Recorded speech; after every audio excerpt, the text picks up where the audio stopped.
So, guys, I want to open up the show with a really serious thing for a second, because I feel like it hasn't been acknowledged in our group at all yet. I feel like I need to just kind of... I'll be honest, I got to put you guys all on blast for this. Who's buying me the life-size Gardevoir plush? Yo! Oh, okay. No, no joking here for a second here. I've been, like, in multiple chats being like, all right, who's buying from me? You know, my birthday is at the end of the year, you know, like, and I'm not joking, like, who's owning up to it?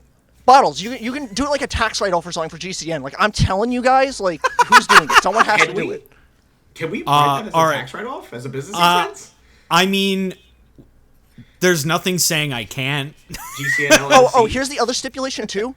If any of you guys are going to be like, oh, we'll all pitch in together. Fuck no. Someone has to do it one shot. If I hear even one of you guys contributed 50 cents to it, return it. I don't fucking want it. It has to be one person to do it. Can I posit another possibility? Okay. What if we start an Indiegogo campaign to get us each one? I don't want one. I don't want that. That's too bad, Phil. You're getting one. Listen, man. If I should get one, because like, what else am I gonna do with this fleshlight, man? Oh, that makes more sense. Oh yeah. My answer to this. Phil, what else are you gonna be Bottles. boinking, My right? answer to this. No. Only I get one. If I even hear another one of you motherfuckers got one before I did, oh my god. Pete coming home with the Gardevoir plush after crushing a triple dipper, bouncing on his shaboing boing. All right, everyone. I'm done with this bit, but someone seriously has to get me that sometime soon. Hi, everyone. I walk into the next GCN recording session, and I look frail and thin, like I've been fucking someone for 10 days straight. Oh my god!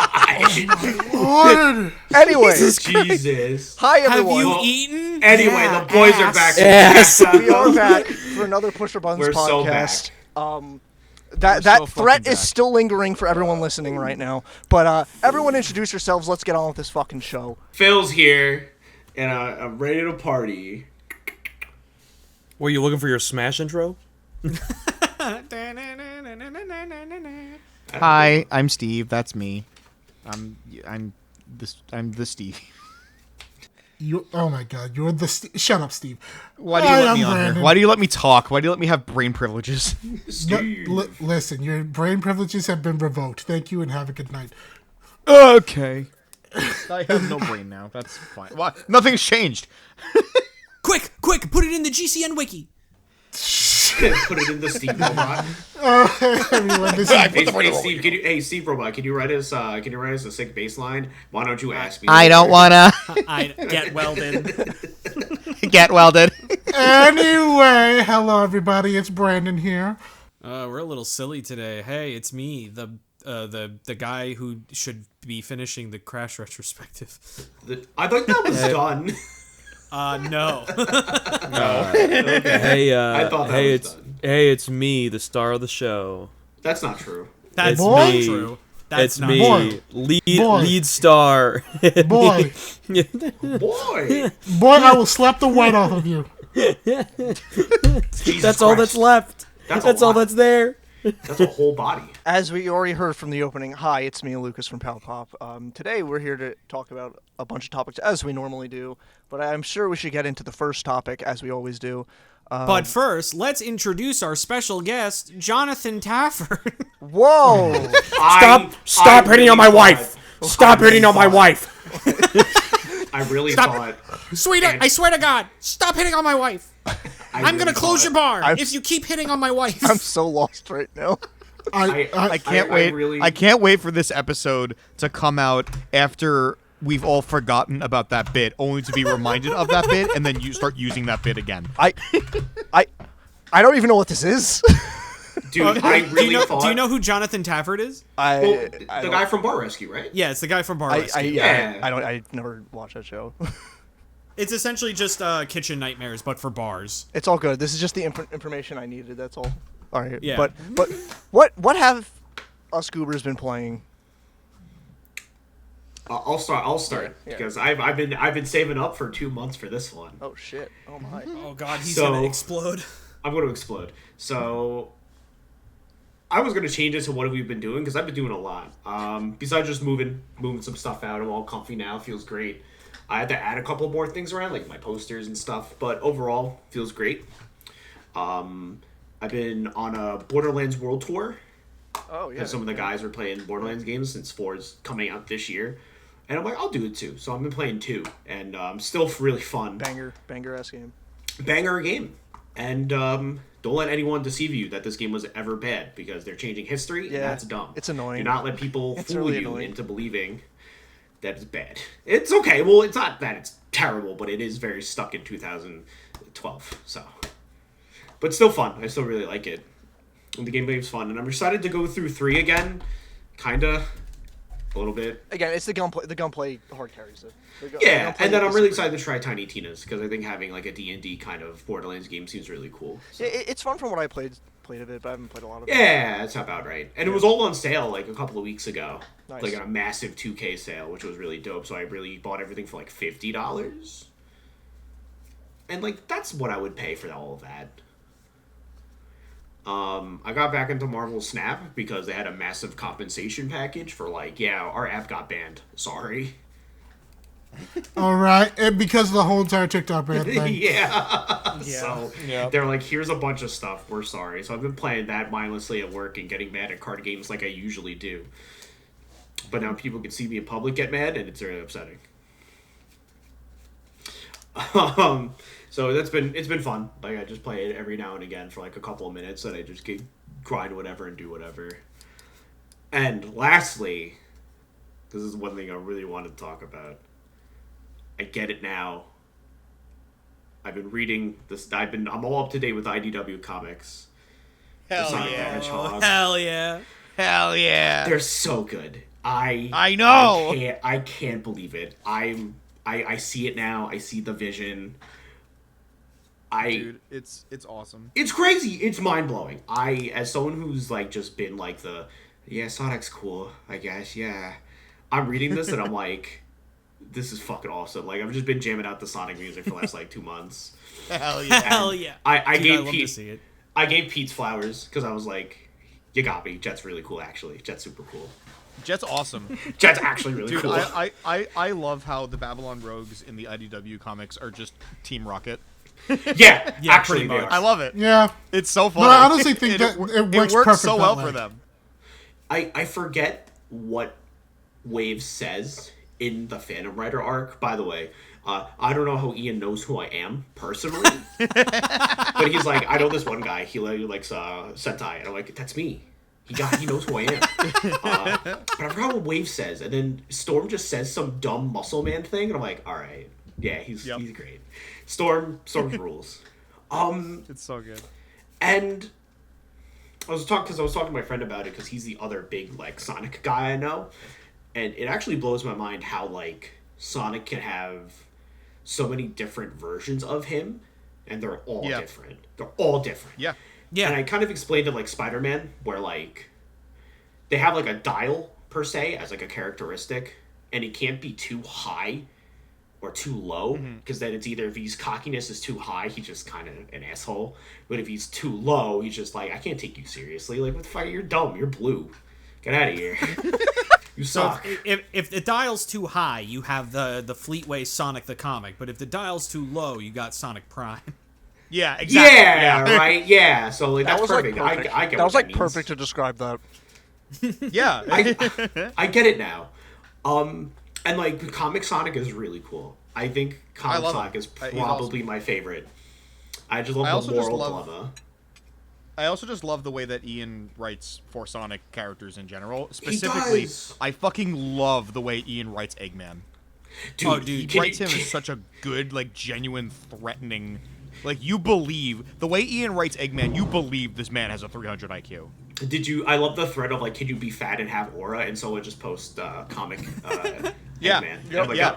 You sure can. Every single You time played he literally yourself. shows up with that shadowy face, I'm like, he's about to kill somebody, isn't he? Dude, It's so good, dude. Can we talk about the part where he just fucking, like, pulls a gun on Tangle? Dude, leave my girl alone. I'm Bastard, like, how dare holy he? shit. How dare he hurt Tangle? How dare you? No, I love Tangle.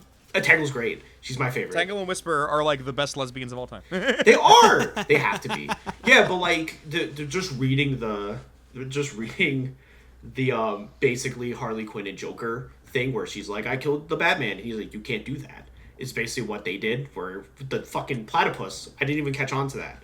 Yeah, Dr. Starlight was like, I killed Sonic, and he's like, you can't do that. I could carpet bomb him any day I want. That's not the point. And I'm like, I have a really this stupid is so thing to cool. say. What the I have a fuck? stupid thing to say. It's insane. A platypus? Starlight the platypus. He's a platypus. Starlight the platypus.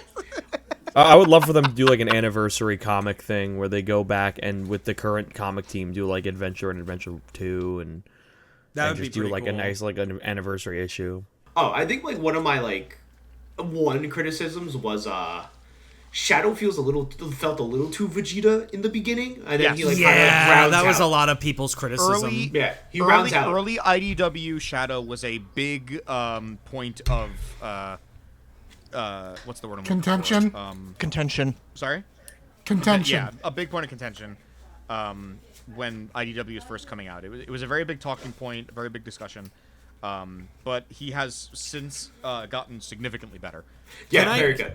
Can I ask you your Especially with, opinion like, on the Year of something, Shadow Phil? now. Oh, sure. What is it? Okay, because I want to know your opinion because, and I know we're going on a lot about Sonic IDW, but I'm just curious It's been to know. 2 months. Yeah, I'm curious For to me. know your opinion. What did you think of when Sonic and Surge fought for the first time? Like in issue 50. Issue 50. I'm not gonna lie, I think you guys and my buddy were like really hyping up like issue 50, and I read it. Cool issue. I really like it. I think that fight is pretty good. I think that fight's really good. Awesome. Because so many people hated that issue. I that's weird. Mm-hmm. I think that issue. I thought there was like more going to happen. Well, specifically, a lot of people hated that Sonic was willing to give her a chance. You mean And I'm like like, he but does that's with kind everybody? of who Sonic is. That's who Sonic is. What I've been noticing is that like that is comic Sonic, and I think that adds a lot to his character. That's not even just comic Sonic. That's just Sonic. As Dude, it's wild how many quote unquote Sonic fans just don't understand Sonic. Yeah, as like the not like Sonic fan, I like on the outside looking in from reading these comics, it's something about how it feels more, I guess, pronounced that like he is willing to extend the hand, and she's like, nah, fuck you, and then dies, quotations, sorry, and then he sits there with like his open palm and like contemplating like, why do I keep doing this? And it's like, well, you have to because someone has to do it. I like that. Gee, it's almost like Sonic can have fucking depth or something. Feelings. He can't keep saying konnichiwa, right? He has to like. At a certain point, he's got to ask Kenichi why. It's for the kids, man. It's for the kids. And I like this version of Knuckles in the comics too. He's another shining point for me, because I know Boom made him like the knucklehead, and I feel like a lot of people even before, maybe a little after, kind of made him the knucklehead. But I like that he's a little bit more like. What's the word I'm looking for? He's a little bit more like Knuckles. Yeah, I guess what it. He feels like Knuckles again. Because sometimes he'll still kind of be a knucklehead, but he's just like but that's always whatever. Yeah, like when they're talking about like, hey, Resistance HQ still needs a leader. Like you're still the guy, and he's like, oh yeah, you're right. I so am. I quit. Bye. And I'm like, oh okay. Yeah. And then he just like Knuckles can be like. Knuckles can be like, kind of a knucklehead at times, but like, there's a difference between that and being a complete fucking meathead. Like, yeah, exactly. Like everything rounds out in the comic, in the comic books. How I feel. I really like him there. I make fun of my friend because I always think my friend likes Silver because he's Trunks, right? But he likes Gohan. I'm the fool. Yeah. I kind of like Silver. Silver's pretty cool. I like him. Oh, I love Silver. Books. Silver's awesome. And Silver's pretty cool. I just wish that he was. I'm glad that they're making him more than just the. Oh great! What's wrong now? yeah, literally. And dude, the guy had a little garden. It was cute. I liked it. Yeah, it's better. It's also better than him coming back. And then granted, going, Clutch fucked it all up, but it's also better than him going, I'm gonna fuck up everything about the time stream because this theme park sounded so sick.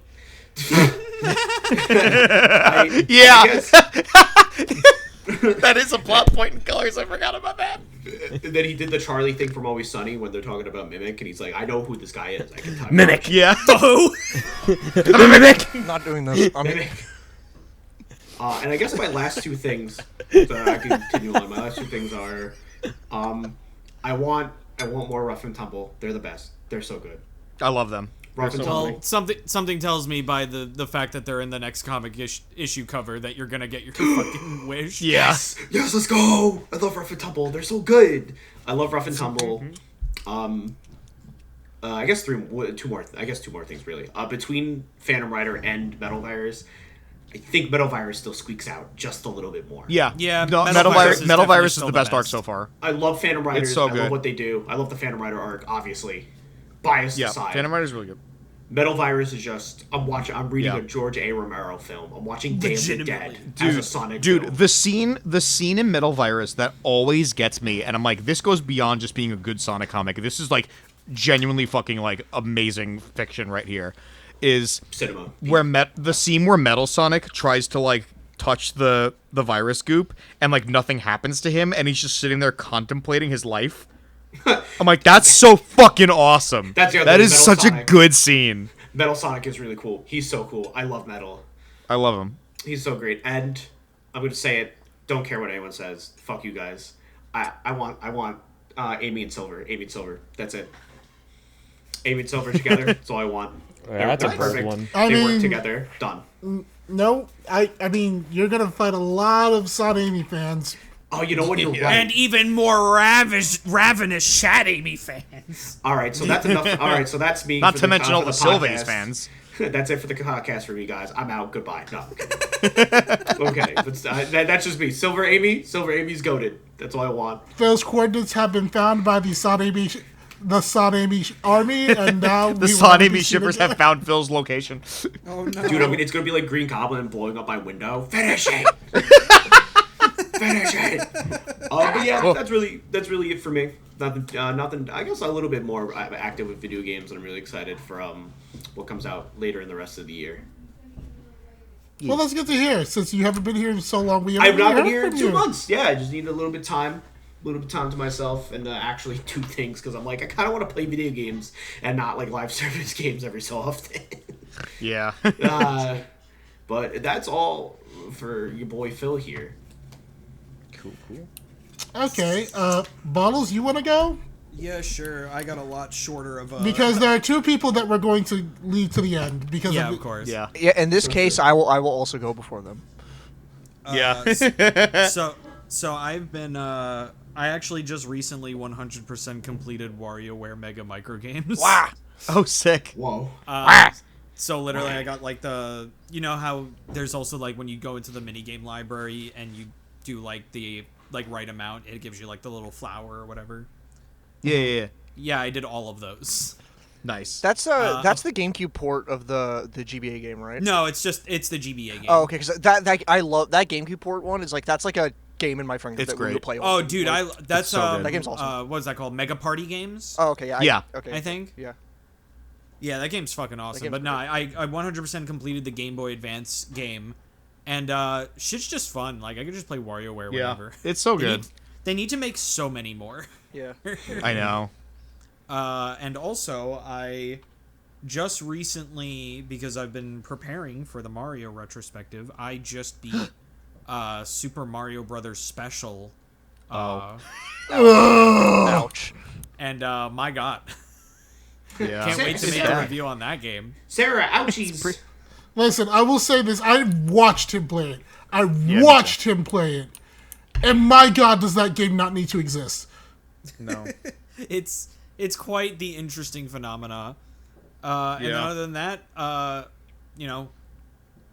even though I usually don't include stream games on here because like I feel like that's kind of redundant because like you guys watch me play that, but I just want to recommend already. My Side is really good. I've heard. What's it's my right. side? So at My Side, essentially, it starts out as like a game where you play it like on your phone, in game, Oh, okay. obviously. And it's like a virtual girlfriend kind of shit. Oh, I have seen that. I Yeah, haven't seen and then all of a sudden you get transported into the game, that. Oh, and okay.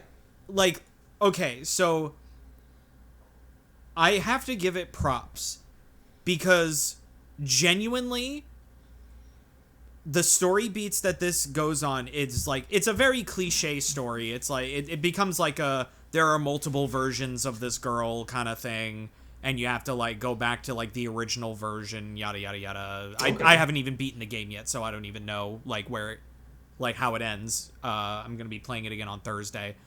Well, I would have beaten it probably by the time this comes out, but you know what I mean.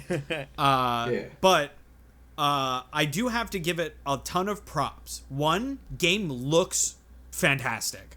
No, it looks really good from what I've seen of it. And second, you just never know what's gonna fucking come next.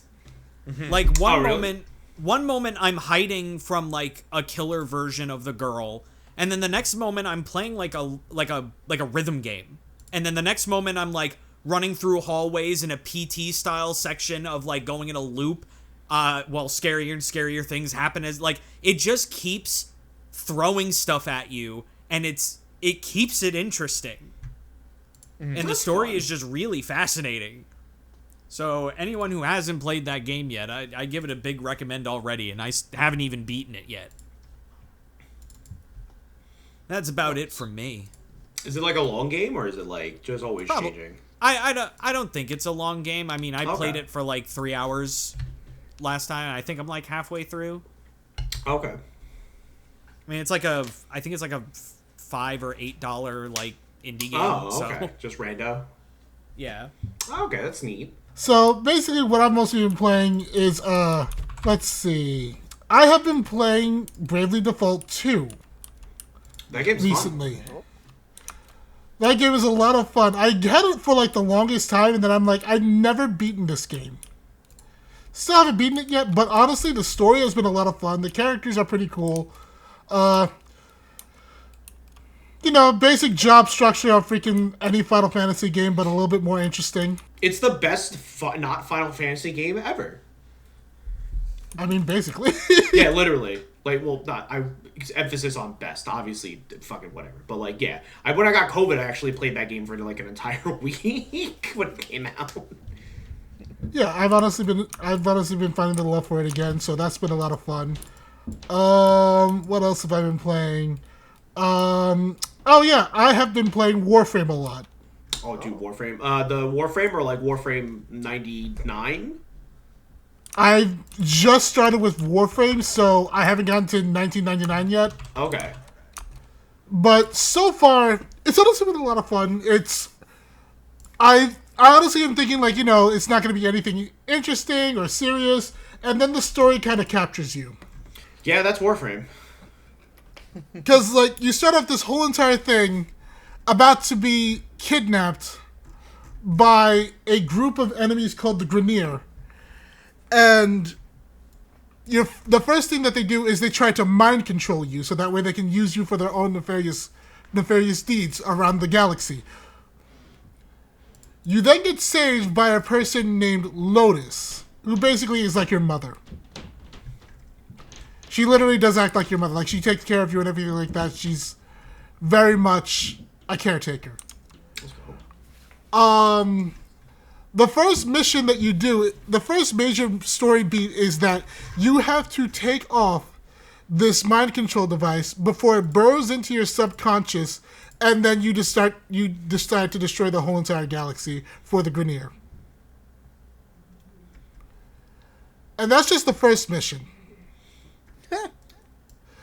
By the way, there's a thing about it that I honestly think that's interesting. This game has basically a 200-hour freaking tutorial. Oh my god. Wonderful. That's Warframe for you. So basically, here's how it is. The game basically wants you to go through all of the planets and all of the star charts for the planets.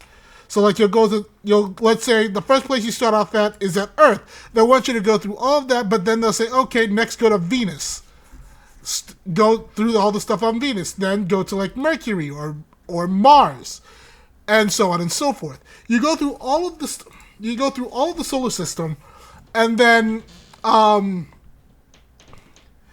at certain points they give you a little bit of story. but not too much. Once you get to about, like, I think it was Uranus, which is like 1, 2, 3, 4, 5, maybe like the 8th or 9th planet that you go to, because you don't just go to freaking, like, the regular planets like Earth, Venus, and stuff like that. No, you go to Earth, Venus, Mars, Phobos, Eris, Ceres, Shit. Jupiter, Europa. Like, you're going to the moons as Go well. to the moons too, yeah. Damn. Neat. And they give you, like, different missions and everything there. But you get, like, once you get to, like, Uranus, then a new mission comes up. And it's honestly interesting how, like, you basically find out that you're kind of not the best person. Oh, hell yeah. I'm not going to tell you exactly what they said to me, but, yeah, you're not the best person at all. The one thing I will say, though, is that, you do get a dog. Okay. You pet it? You, You met the yes. dog. Yes, you can pet the Good. dog. Good. And you can also... Good. Yo, what And the you can fuck also dog get a do? cat. That's all that matters. As long as you can pet the dog. Listen, the dog is there to help you. The dog is going to kill your enemies. Yo, Sick. What the dog doing? What the dog doing? But yeah, honestly, it's a lot of fun. And if you honestly want to get into it, I say go for it. It's free. It's on Yeah. Steam, PS5, and I think that's it. I don't think it's on Xbox. I'm not 100% sure. It might be. I'm not sure either. I mean, I haven't played Warframe since fucking 2013, so... That's just kind of Yeah, one of this those game's games been out for, I like, assume is over- everywhere now, to be honest. I don't know. It's one of those games that's been around for like 10 Yeah, years. yeah, but Warframe's just pretty popular, just in general. Yeah. Like, a lot of people like to play it, and it's a fun time. It's also, you could do a lot of cool, fun, like, ninja stuff and all that. I will warn people, try not to spend money on this game. There's no reason to. But if you look at the $10 bundle and it gives you a 3,000 credits with an extra 3,000 credits, it's basically free money. No, but yeah, like, you know how it is. Like, free games, they want to do, like, the monetization stuff like that, whatever. If you're looking to get, like, cosmetics and everything like that, fine. Go for it. Cosmetics are cosmetics. You want to support the company, fine. Don't buy Warframes. Don't buy freaking weapons. Because you can craft all the shit. No. It'll take time, of course. Actual, So, like, you know. so buying the weapons is just the lazy way. Yeah, it's literally just like, I got this because I wanted to get it, like, immediately. Honestly, if you just wait, like, to be honest, I get it, like, the wait is, like, the lowest wait is, like, 12 hours. While the longest that I've seen so far is 72, and that's for a Warframe. Yeah. But, in all honesty, as you play through the game, like, you realize that you can make it through the game easily with just, like, the basic shit. Because they do give you the beginning Warframe that you can choose from. The 3 beginning Warframes that you can choose from are really good. And then there are the others that you find out as you go along. Some people will tell you, like, there are certain ones that you should buy because the farm for them is very annoying. But in all honesty, you can build every single one of them. But yeah, that's what I've been playing. Alrighty, then I'll hop in earlier this time than I normally do. Yeah. Who would have thought during the Pusher Buttons podcast we're talking about games? That's crazy. I was taken aback by the gamer moment. I'm like, yeah, I guess so. Yeah, I guess so. No, so I haven't been playing too much. But I've been playing stuff, obviously. So stream stuff still is currently. I don't. Oh, maybe I didn't talk about this. I don't remember. But for streams, I've been playing Doom Eternal, which I have been even off screen doing some stuff. Mainly just I've been trying to like perfect each level as I'm playing it on stream, but there were a few levels that just kind of some collectibles fell to the wayside. I've been kind of off screen cleaning it up, but I've also been teaching myself how to quick swap in that game, and oh boy, oh my god, I didn't realize how easily you can melt big enemies with ballista into super shotgun. Wow. And also, the ballista was a weapon in general I really did not use too much on my first playthrough. And the one alt fire it has that it charges, I forget what it's called. It charges up a blade, like a horizontal blade that just goes across the screen. Someone on my stream said apparently that's like the highest damage move in the game. And 2, it like clears everything. It like clears like fodder demons. It clears so much. I'm like, damn, I didn't delve too much into this, huh? But the other thing I've been playing for streams is kind of a first. I don't remember if I said this on the last stream, so I'm going to paraphrase a little bit. But hi, my name's Lucas. I really never played Zelda games growing up. Was never really into them. Was never really my thing. I definitely, as a child, was like, these games are overrated. And like, I don't think that really anymore now. I just like, but I have decided to delve into that series. I've been playing A Link to the Past. I chose to skip the first 2 Zeldas because I was told by multiple people, you don't gotta play those 2. It's fine. Like, you get to them when you can. Agreed. It's fine. I mean, the first one's fine, No, but they like, don't- if you don't no, know they what you're don't doing, you're suck. fucked. Yeah, they don't suck. They're just really cryptic. And for someone who's never played any of this shit before, it's just, I rationalize it. It's just gonna be a nightmare for anyone to watch. I don't want to deal with it. So I'll skip the Link to the Past. I would honestly recommend play everything else first, and then if Yeah, you want to yeah. go back, That's a good idea. I agree with you on that. Yeah. But yeah, I'm actually making my way through that game, and like I'm now up to like Dark World, where you have to clear all the palaces and that. Hell I think yeah. I'm getting to the 3rd one now, and Nice. I've been having a lot of fun. You know, it's been really fun to Yeah. play it, and like it's a very that game is very manageable. It's very like Oh yeah. the map is a good enough size where it's big, but it's like it's pretty straightforward. Like I found shit on my own. Like I literally found the flippers on my own just because I talked to an NPC who was like, "Oh, if you do this, you might get a gift from the Zora." And I'm like, "Oh wait, those are the swimming guys. What if I do that? And maybe that's how I get to swim." And I figured that out just naturally on my own. The one thing that is throwing me for a loop is the flopping between Dark World and Light World, because to get to the 3rd area is like you have to get to kind of like Death Mountain and then flop from there, because like any routes to like the 3rd Dark World Palace is like cut off from the other side. So I'm figuring that out still. But I'm enjoying it. I'm having a lot of fun with it. It's been fun to play, and like I have been genuinely enjoying it. I'm looking forward to playing other stuff. Like obviously after this will be I think Link's Awakening is after this, which is the Game Boy one. The And Switch remake? Yeah, that got a remake, so I'll probably just play the remake of that. Yeah. Like, yeah. Honestly, yeah, go with the remake. The Switch remake of Link's Awakening is like the definitive way to play Yeah, it. it's just cute too. So- There's a lot of good quality of life changes. They add like an extra like optional dungeon too if you really Yeah. want to give that a shot. Nice. It's really cool stuff. Cool. Yeah, so I've been doing that for streams, and then off cam, I finally picked up Donkey Kong Country Returns HD, and that game is just fun. I just like that game. I've always liked that game, so it's like I do too. I love it. the one thing though I do gotta say about it, and look, I get it. I do. It's not a big deal. This is the least complaining thing ever. Why does this port of a Wii game have loading screens? It's Yeah, not that's that big of a fair. deal. It really isn't. But it is a thing that's like, this is a full $60 game. Why does this Wii port have floating screens? Yeah. But it's fine. It's Yeah. not a big. It's not the end of the world. It's not. The game's still great. It looks solid. Like, you know, it's fun. I like that game. It's probably the definitive way to play that game now, because it's like. Oh, for sure. Because like the Wii one had the motion controls, the 3DS one was always bogged down by its hardware, and it's like, this is probably the best version to play it, so that's fine. So I've been enjoying that. Absolutely. And then the other thing is, I've been like getting more into putting more emulators on my Steam Deck, and from a place of comfort, I've been replaying Yu-Gi-Oh! Tag Force. Because I'm pretty sure I've said it on the podcast, but the Tag Force games are my favorite Yu-Gi-Oh games, period. They're the perfect balance of like the card game and also some unique stuff to it, mainly being like the tag dueling mechanics and stuff like that. Because like I never really played stuff like Duelist of the Roses that like really weren't. the Oh, card I game. fucking love that Yeah, game. I've never played them. I've really only played the card game ones. Shocker. The guy who grew up playing Yu-Gi-Oh and still plays Yu-Gi-Oh played the card game ones. Who knew? Yeah.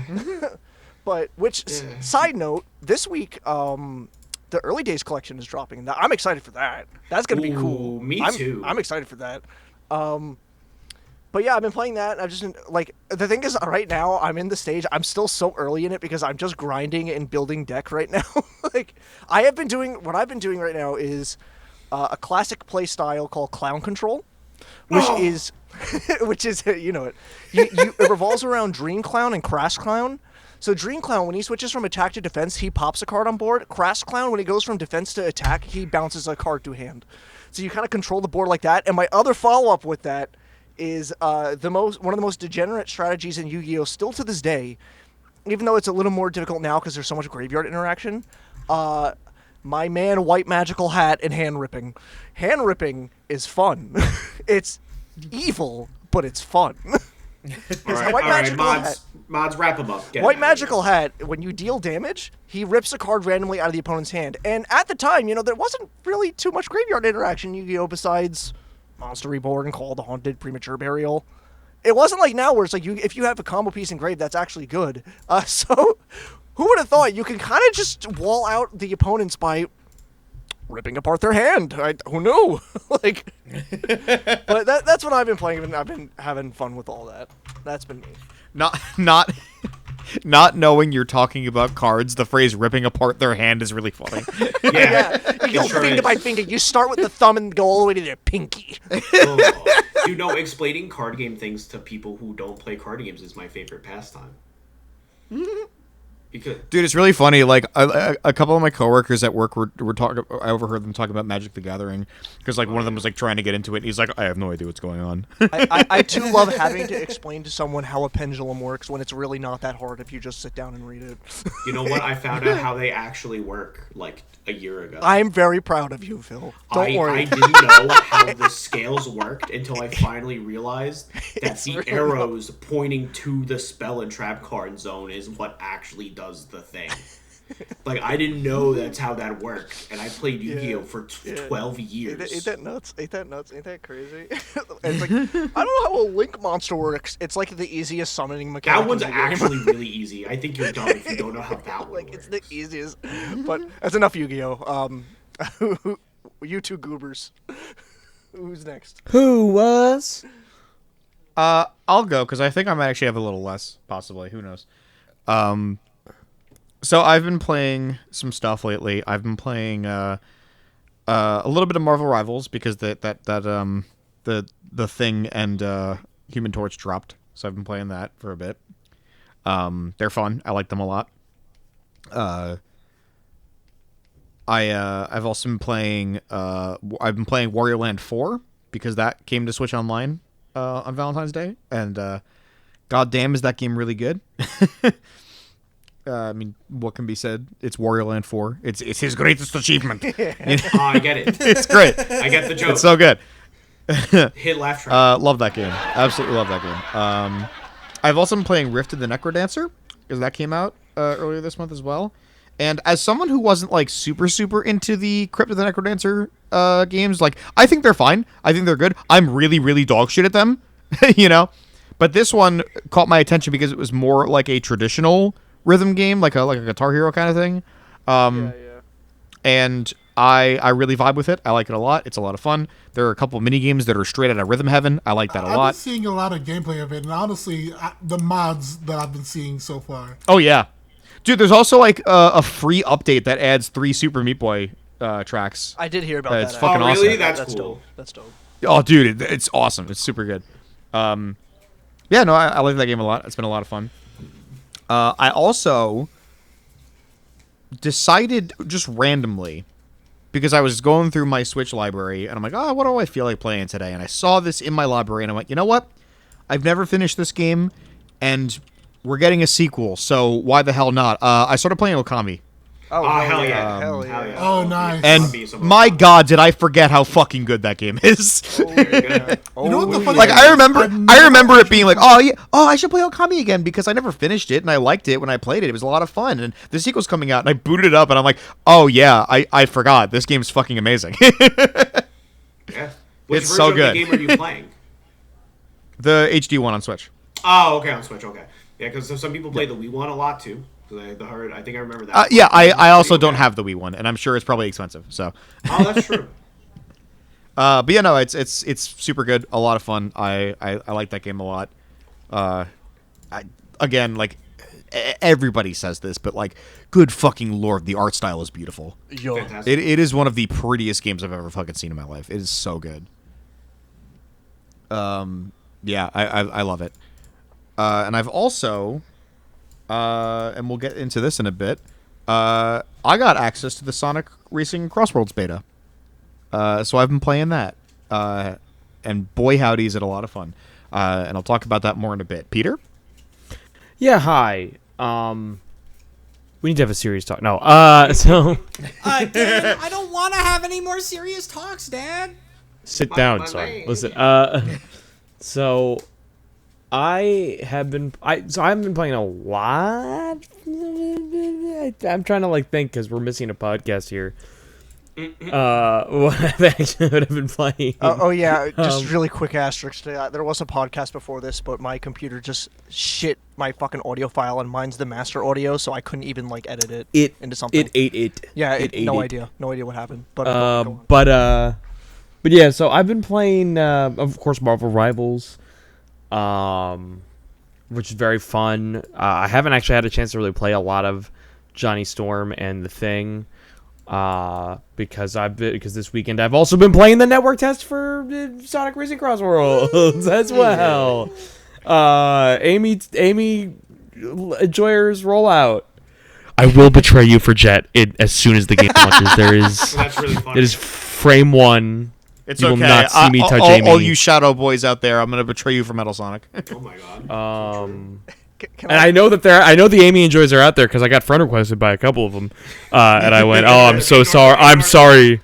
I went, "Sorry, little one." Just interject really quick here because I was thinking about this the other day of just characters I would want to play as in that game, and I really was well, it's Sage and then Cream. Yeah, I also and want to then, play Sage. And then right behind those two are just giant fucking Zavok and Omega standing behind them. Yeah! I have two different categories here. Little fella, big. Dude, playing as Cream in the biggest fucking monster truck you can find is the funniest thing. Fuck yeah. And I can only imagine it'll be even funnier with Sage. But so aside from that, I've also been playing Lego The Incredibles. Oh whoa. Oh, okay. That's I know. not what I was expecting Wild. you to say. Yeah, I know. Wild, right? Well, because That's I out of saw left field. video, Holy shit. I saw an I saw a Cat Icarus video of him going through I guess Pixar game. No, I think it was Lego games. I think it might have been Lego games. He mentions Lego The Incredibles and he mentions the Pixar stuff in it, and I went, I have it, and I wasn't playing it because it has insanely poor resource management when you load it up on PC for whatever reason. But I found out that it's because the Lego games at the time split the video and effect settings. So the entire time I was I lowered some of the video settings. I don't know why it's doing this. And then I see effect settings, and that's where FSAA is. That's where anisotropic filtering is. Wild. That's where it's where all the other stuff that's actually using my resources are. And I turned that stuff down, and thank God. So I was playing that, and it was very enjoyable. I did realize they don't make them like they used to, in the sense that, man, it was really easy to get almost everything in the game already within 10 hours of playing it. But listen, that sometimes it's just something a little enjoyable. Aside from those three things, there hasn't really been anything in particular. I will say, before we move on to the first topic, which is more talking from me and Steve, before we get into the main topic, I will say that hopefully this week, by the end of this week, because the Friday of this recording is my birthday. Happy birthday. Happy Sorta. birthday. Hey, birthday. Sorta. It's not a leap year, so it's only sort of my birthday. Happy birthday. But I'm planning to treat myself to a nice steering wheel controller, and play some American Truck Simulator, the way that I had been wanting to play it for years. The way God intends. The way God intended, with a beer in my hand. With my truck set up, with my actual rear view mirrors that are also just computer monitors. It's just Screaming to the boys on Discord. If I hit a car, I fall out of my chair. If I hit a car and I flip over, I actually get a concussion. If I hit a car, I fucking die. Pete sets up his whole room from parts of his old car. That reminds me of this dude that plays American Truck Simulator, and he'll like crash in like the worst ways possible. He's like, I can make it, I'm sorry. And then he just dies. Yes, I have seen that. I think I've seen some of those before. It's so fucking funny. But yeah, so hopefully I'll be enjoying that this weekend. But yeah, so I guess we can start moving into the actual. And now Steve and Pete will talk about Sonic Racing Crossworlds for a long time.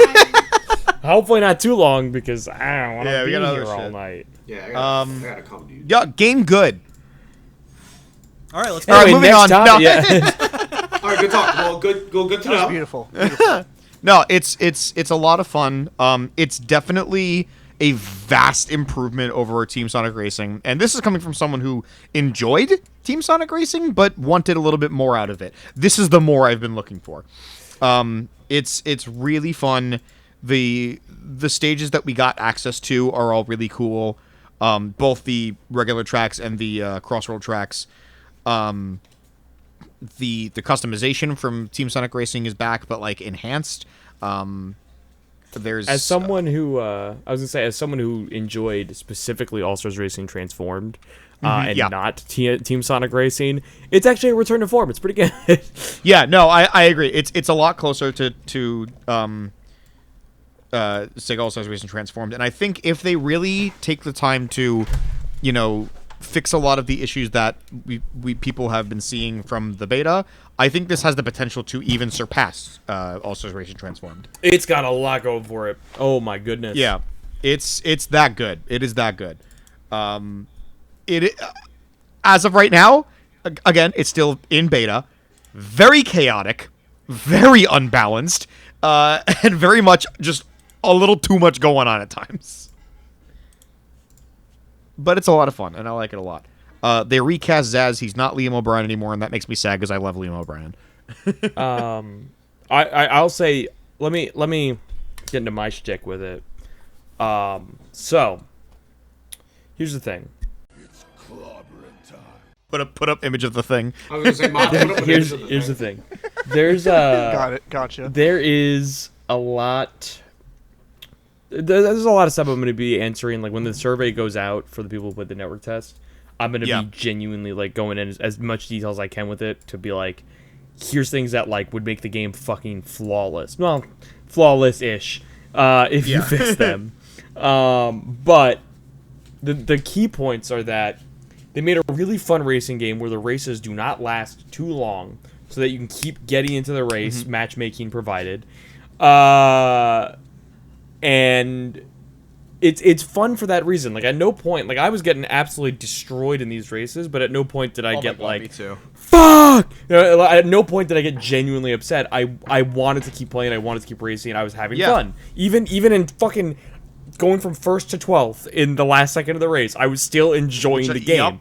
Yep. Because That's the game is just so the game is just so fast paced that it's almost impossible. And this is my thing, right? With almost anything I play nowadays, is that I don't mind doing the same thing over and over again if the reset is quick.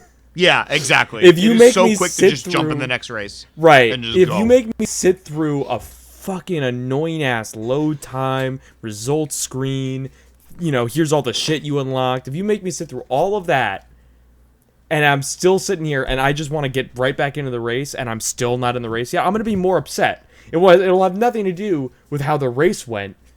I'm just upset that I'm still not back in the race. And this game does not do that. Even when you unlock stuff, it's pretty quick. The slowest thing you'll have is the load time of seeing the results at the end of the race. But I think that's based purely on people finishing the race after you. If you're in first and you got someone's way back, then you usually have to wait for that person to either finish or DNF. But the main thing that needs to be fixed, it's a very fast-paced game, it's very good. The main thing that needs to be fixed is, and this is stuff that like Mario Kart has nailed on why Mario Kart functions as a really good kart racer. You need to have pull-away mechanics and decent catch-up mechanics. And there are catch-up mechanics in the form of the drill wisp and the monster truck. And I know Steve has not had a good experience with the monster truck, but it is, by technicality, a catch-up mechanic. Yes. I've also noticed real quick about the drill, and I've noticed with that one. Yeah, it's a catch-up mechanic, but also, like, the drill doesn't go past your top speed. So if you have 100 rings, you're not going any faster. True, but you are invincible and cutting through, and doing damage. There's also the laser wisp. Like, there are a few catch-up mechanics in the game already, but the issue is that the game is so clumped up right now because there's no pull away. You can't get enough of a lead for anyone to catch up to matter, because what you're catching up to is 7th from like 9th. You know what I mean? Like it's you're not going far enough because the whole crowd is there, and when soon as you're done with your power up, you get hit again and you fall back. And that's the thing. There needs to be iframes, like more iframes in between some of these abilities, because I got hit with like 3 saws in a row, and at no point was I safe. At no point was I safe from the end of the last one into the new one, and it's like, that's absurd. Even Mario, you'll have like iframes after a shell hits you when you're not going to take another shell hit. Dude, I've survived blue shells because I got hit with a green shell prior, Right, exactly. Like, there's a decent amount of iframes that needs to be added. You need to have enough of a lead so that catch-up mechanics matter. And honestly, as much as I do enjoy the chaos, the items can give enough chaos without 12 players being on top of each other the entire race. I shit you not. Yeah. The entire race is a constant cloud of racers. You are never out of the pack of racers. Yeah. And that's the shit. And here's the thing. It's like, that sounds annoying, but again, it's so fast-paced that it is still fun. It's just, hey, this would be better if I wasn't and like, yes, you do feel good when you go through a turn or you make it through a section of the track without getting hit by someone or without bumping into other players. Yeah. But I shouldn't feel good about that because the game does not really let it happen that often. Like, it's not that much skill, because I could go into a single player track and make all those turns flawlessly. But I miss a lot of turns because of the cloud of players that, mind you, the other thing that needs to be fixed, this leads into the other thing that they should fix, is if I get tapped by a player mid-drift turn, I'm not finishing that turn. Like, I end up completely losing my drift. I start going straight. Like, I lose complete control of the car almost because someone just tapped me mid-turn. And that's not good because there's a lot of turns. I've also had an issue where, like, I'm doing, like, tricks on, like, specifically in Metal Harbor, right? Like, there's that big jump in lap 3 where you can do, like, a million tricks. And, like, I get a good boost from that. But if I hit that gun robot, I lose the boost entirely. Yeah, well, that's the thing, too, right? Is that's where, like, there's a give and a take, right? Because you can get hit by an item mid-air tricking, and you'll be stopped from doing tricks because you took the hit, now you're damaged and whatever. And that's fine. Because, hit me with an item midair. I'll feel, if I hit someone with a green glove that doesn't home on in midair, I'm going to feel like a fucking champ. All right? So that's fine. At one point, I threw a fucking, like, spike ball, over the fucking end of Sky Road, where it just flew into the oblivion, and I still hit Omega with it.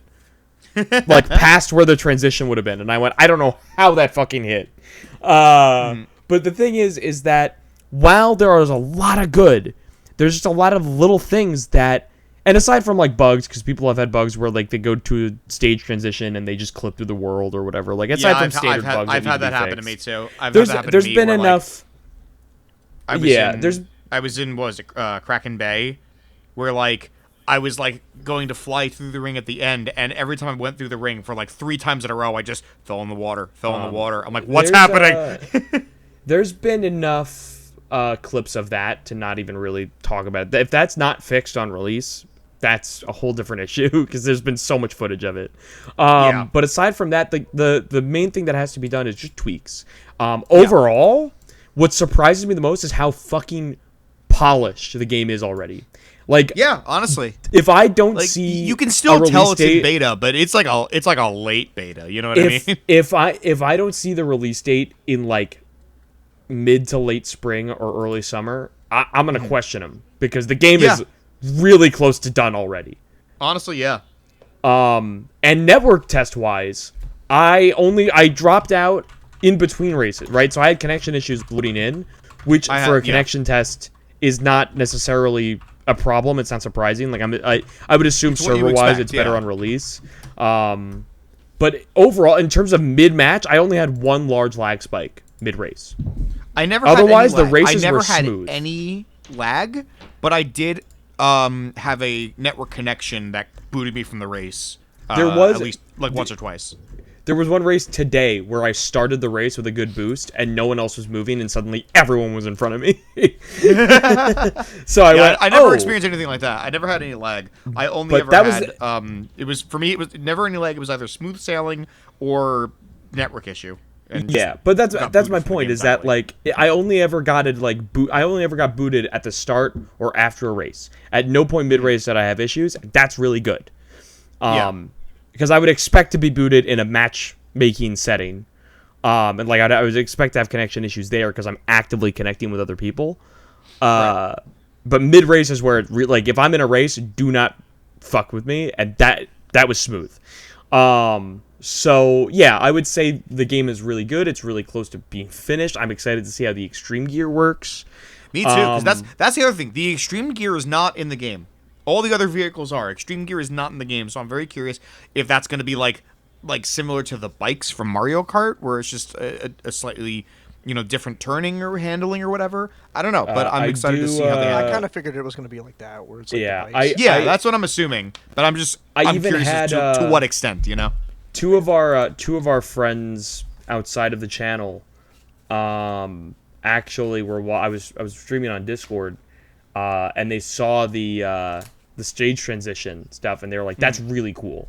Like they were I'm talking like two people that like are not like Sonic heads. Well, one person that's not a Sonic head. The other one is into Sonic to a degree. And they were both very fascinated by that system. And let me tell you, aside from like the bugs that people have had in those instances, which I actually never had.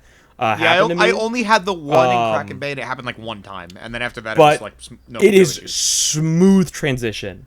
Like it's crazy how fast it is. Like it's insane. It's so quick. Like you go through the portal, and there's like a flash of white, and just as the music kicks in, you're there. It's amazing. You can tell the flash is like a load zone thing, but it didn't feel like a load zone. It's so quick, and it's just aesthetic too. So it's like before you can even process the fact that it is loading, you're there. It's honestly really cool that it's this. It seems like it's this far along. This definitely seems like something they split the team from Frontiers on. Yeah. To help work on. This definitely feels like this has been in making. I mean, think about it this way. This has to have been in making for a while because they just announced it and bam, network test. Yeah, it's true. Like, it's insane how quickly. Like we got the announcement, then we got a fuller trailer, and then right after that a network test. Like it has got to be very far along at this point. And I am here for this era of Sega where they backlog game development and they're not rushing the games as much. They're taking their time. They've learned. Yeah, this is definitely there's definitely going to be a game that I hope we play a lot of on the channel. We do a solid stream of it. It's a lot of fun. I'm excited to see some of the other tracks too. Like I know some of the other confirmed ones. I already have an idea for using this game. Hell yeah. Yeah. I already think I have a feeling. I do too. It'll be fun. But no, I have a lot of fun with it. I like it a lot. Dino Jungle is the coolest track. Dino Jungle is by that track far fucking rules. The best track transition. In terms of main tracks, I'm a big fan of Metal Harbor. Yeah, Metal Harbor is good. I like Ocean Palace a lot too. Ocean Palace. Water Palace. Yeah, Water Palace. Really yeah. good. Water Palace is fun. Metal Harbor is fun. And as far as like the Crossworld tracks, like Dino Jungle clears. It's so fucking cool. The Night at the Museum level is also pretty. That one's neat. That one's kind of crazy. Kind of crazy collab between Sonic and Night at the Museum. Didn't see it coming. What I like about so the museum, is. what I like about the museum track is that there's so many like things in the museum from previous Sonic games. Like there's the fucking golem heads from Sonic Lost World. There's the fucking Echidna statues from Sonic Adventure. It's really cool shit in there. It is. I am very excited as a Sonic fan. We're looking at a really good game, and the DLC will definitely get some money from Sonic fans for sure. Hooray, we're back. I can't believe it. All right, Lucas, it's your time to shine. Apparently, Yeah, apparently it's my time to shine. Hi, everyone. And there was not much shining. Yeah, wait, no. is it what I think Yeah. it is? Shine is not the word to describe what we're talking about now. Hi, everyone. I have been unapologetically on this podcast talking about how shitty Multiversus is. And lo and behold, this past month, they have made the announcement that Lola and Aquaman are the last two characters for the last season and will be ceasing production on Multiversus following. it's fucking dead. I want to run down the It's timeline of finally events here for a dead. second. Now, I might have some things mixed up, so please bear with me here. So the game, if I'm right, in its earliest infancy, like, leaked. Like, it leaked, like, roster stuff of, like, oh, hey, the Multiversus is a game WB is making, or whatever. So it leaked, and it was like, there were characters on that roster that never made it into the final game. Like, Gandalf was on that leaked roster. Like... So that happens, game gets officially announced, and then the game gets released. Except it doesn't, because it released in a beta state, apparently. And so the people play it, they're like, oh, this is kind of fun, it's an enjoyable game. They then are like, hey, after like, I think 3 seasons, are like, hey, no more Multiverses. We're shutting the game down, building it up from the ground up, and it'll hopefully come back. This is after it won Fighting Game of the Year at the Game Awards that year. And also, I believe was at EVO that year as well. Yes, it was. Was it? So- Was it? It was. Yep. No, It not was. as a side event. No, I think it was a main event thing. Like, No, I think Sure was. If you want to double You're check that, lying. by all means go, but I'm pretty sure it was a main event thing. No. So now, Multiversus is shut down. No Multiversus forever. Until it wasn't. And Multiversus came back. Was it late last year or early this year? My It was brain's a like little late scrambled. last year. Late was last Late year. last year. Okay. last It year. comes back and it's like Multiversus is back. It's better than ever. Except it wasn't, because Multiverses, and I know this is at first I would normally be like, oh, this is a in my opinion thing, but no, I think everyone universally agreed with me when I say the game felt worse. Yeah, it did. Yeah, it was And it already- objectively worse. It already didn't feel amazing. From watching when Multiverses was in a beta, I don't want to talk about it. Yeah, like- to what it became, it was completely different. And actually, like- Yeah. and actually, Lucas and everybody else, do you know how people found out that Multiverses returned? You want to know how How? people found out? Through a Happy Meal. Because there Oh, was yeah, you're Multiverses right! Happy Meal That's promotion right! that no Oh, one knew yeah. about. Yeah, they just Oh out of nowhere my McDonald's was God. like, oh, okay, so time travel really quick. Time travel back in time real quick. McDonald's is like, here, our Happy Meal is Multiverses, and it's all the assets, and it's like, it's not just the assets, it's new assets. It's like redone assets from Multiverses. So it's like, oh, is this going to come back? Yeah, it did, and again, the gameplay is infinitely worse. And now the other thing is, when the game was out in beta, getting characters was already a point of contention for people because it was annoying. It was like kind of grindy. It wasn't fun, and obviously the easiest way to get characters was getting their founders packs or buying Gleamium. And they said, "Don't worry, when we come back, Gleamium, it'll be way easier." Was it called Gleamium? It was called Gleamium. All Yes. right. It was called Gleamium. It'll be way easier. Except it wasn't, because not only did Gleamium still exist, the grind was worse, the single player aspect to grind that currency was worse, it wasn't fun, and also, there's like, and I'll be really 100% some of the most candid and transparent I'll be with anyone listening right now. I don't even know. There's individual character currency, too. I don't even know how that fucking shit worked. There was like 3 other currencies for like, oh, this is for older characters, and this is for... What the fuck are we doing here? Like what are we doing? So the game, it exists. They released kind of some cool characters. I gave it a second chance because of Jason Voorhees. I thought how he was stylized that was really trailer, cute. by the way, is really cool. Yeah, I think that trailer was really cool. Yeah, it was really cute how he was stylized. They put fucking Uber Jason in. How could I not at least check it out? Yeah. That's Jason X for those who don't know. Yeah, you know what's really funny? There's another another wrestling pod I listen to. One of the guys there really likes Jason X. So Fuck you're yeah. not alone. 'Cause He Jason owns X every slaps, copy dude. of Jason X available. I will never appreciate the world for being like, look how stupid Jason X is. It's Jason X's face. Yes, it's stupid, but holy fuck, that movie rips. Have you guys ever seen the trailer for Jason X? Probably a I long have time not. ago. It's insane. It's real. Like that trailer's real. Yeah, but it's so cool. It's actually really cool. So like, not only that, it's confusing how to get currency in the game.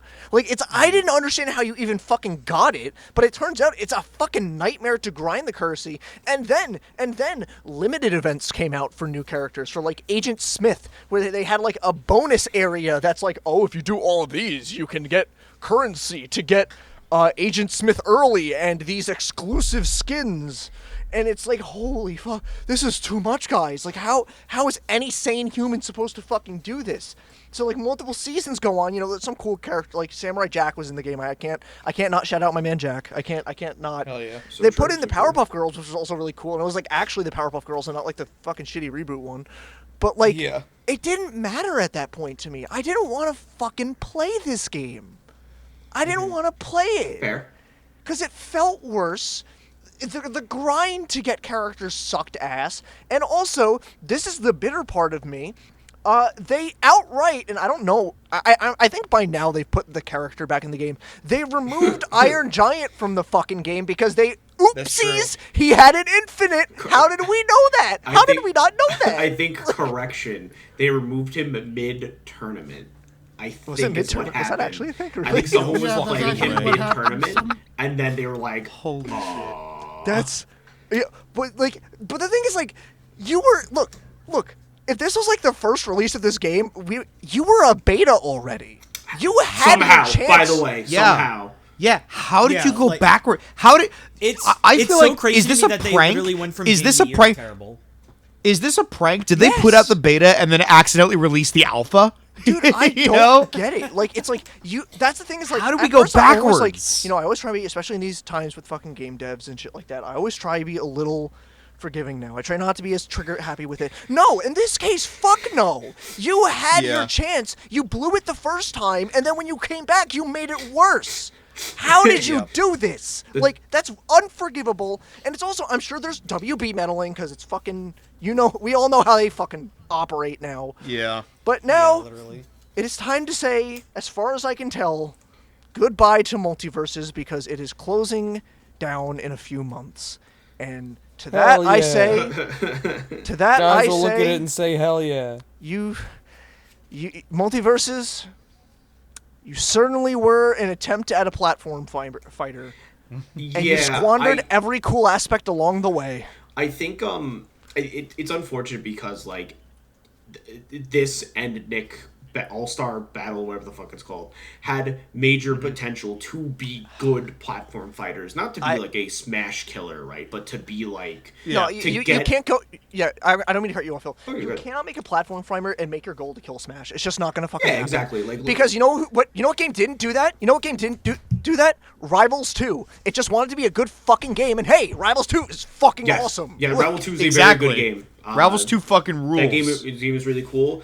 I know a guy who knows a guy who works on that game, so that game's really cool. cool. Very cool. Sick. Rivals 2 No, is Rivals sick. 2 fucking rules, man. And it's unfortunate because, like, fucking, I don't know. Multiversus was, like, a game not for, like, Smash people. It's for people to get into it. And whether it was WB meddling or not, the guy working on the game just didn't listen to people. That Like, that too. That was is also a another big. That aspect is too. actually a bigger thing. Is that like they would That too. ask questions and people would be like, "You should do this and that," and just wasn't listening to them. Yeah, and that- it's I've kind heard of that like And by the way, the major reason why it's closing isn't because it failed, which it did. It did. It did. But because the owner sold it. Yeah. I heard that too. I mean, yeah. Also, I heard through the grapevine that apparently Nick 2 isn't bad. It's like good. It's actually pretty good. It's All-Star actually Battle pretty 2 is good. actually, I had a great Oh, time. okay. So Yeah, here we I go. think We did it. Apparently, All-Star Battle 2 All-Star- really good.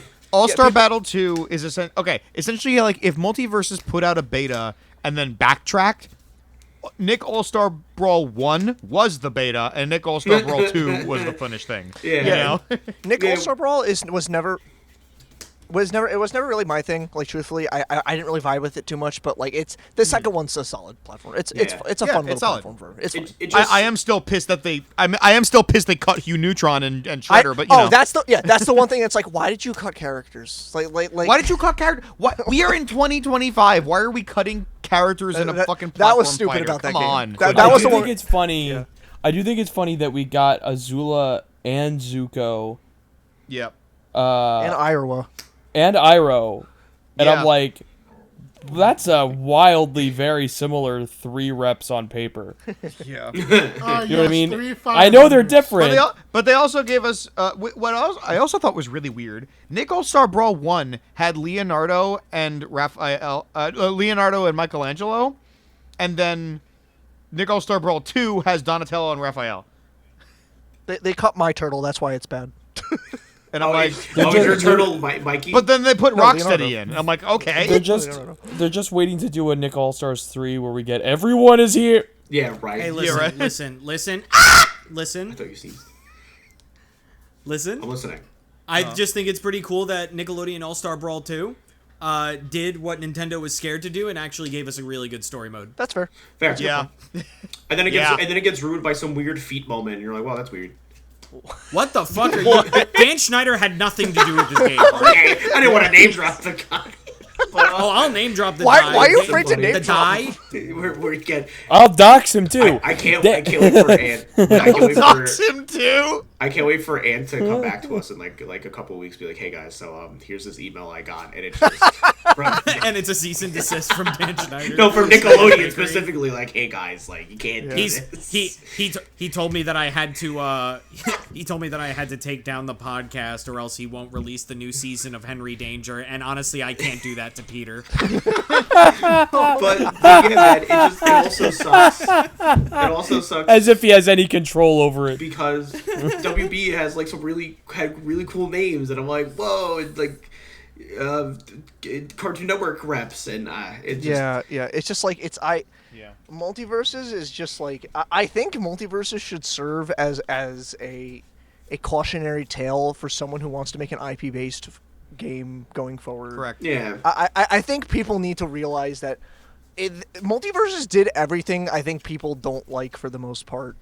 And they did cool things. There were cool things they did. They added some cool characters. Yeah.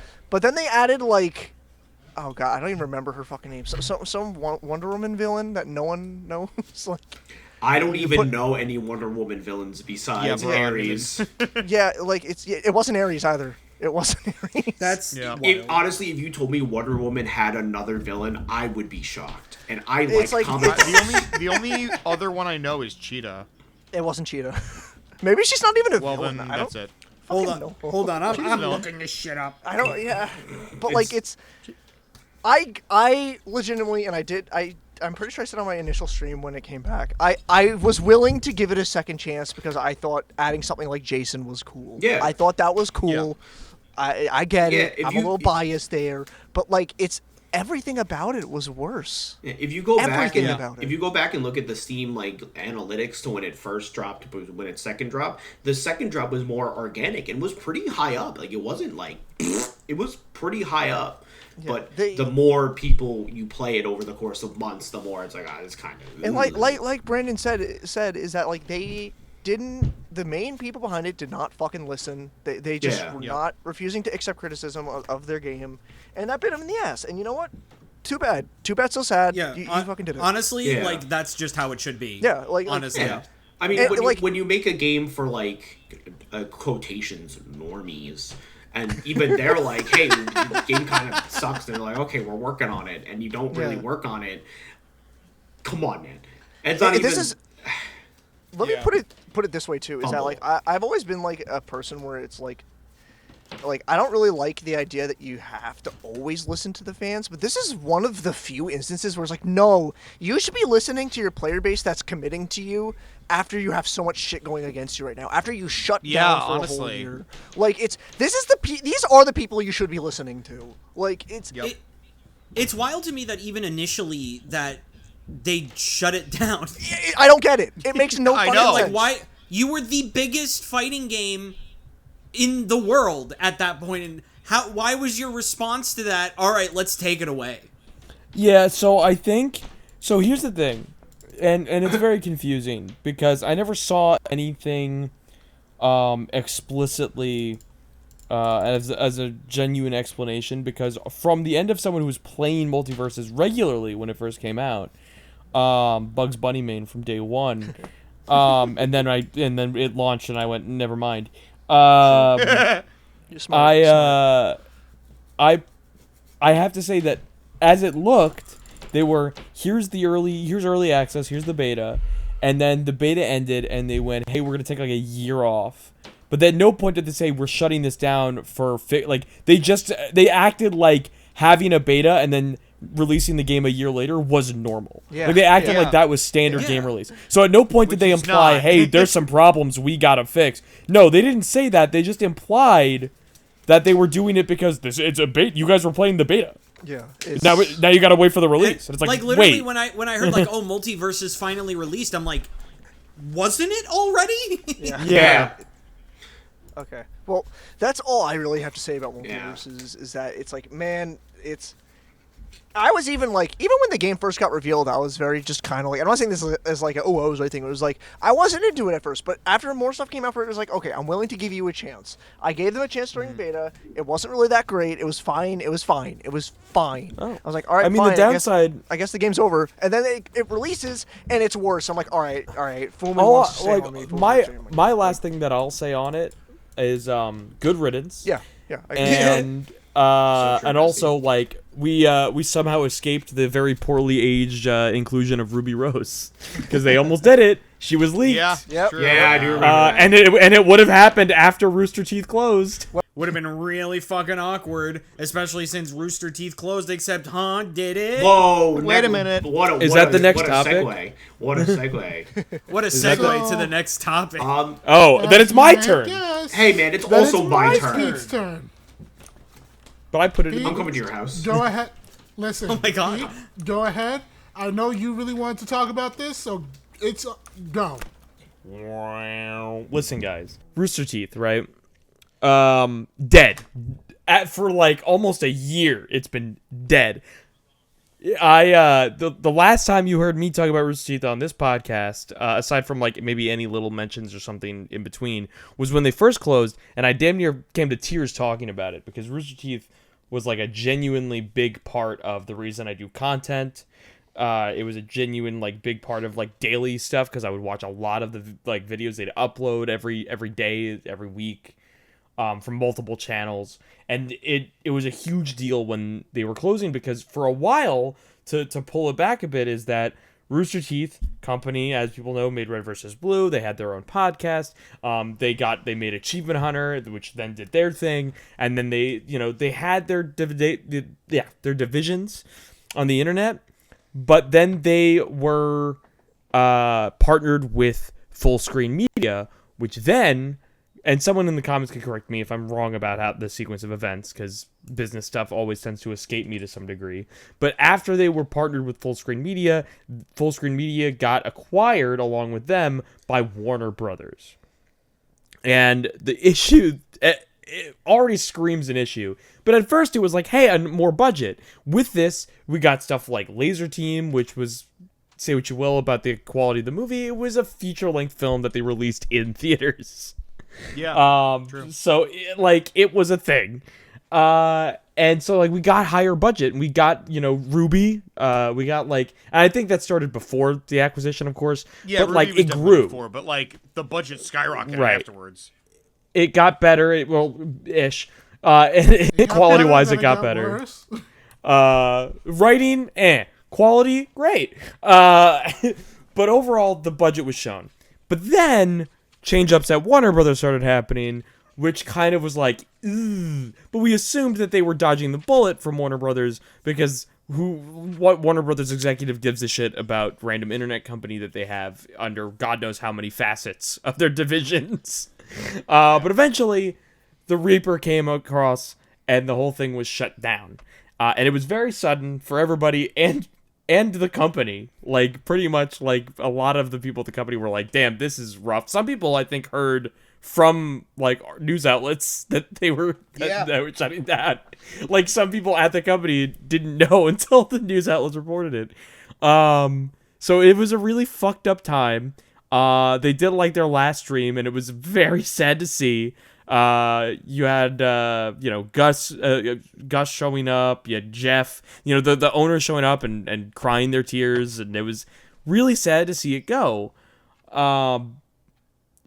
Almost a year later, out of nowhere, I'm on Instagram, and I see the post of a seemingly new neon sign style Rooster Teeth logo on the Rooster Teeth Instagram account. An Instagram account that I'm glad I still followed.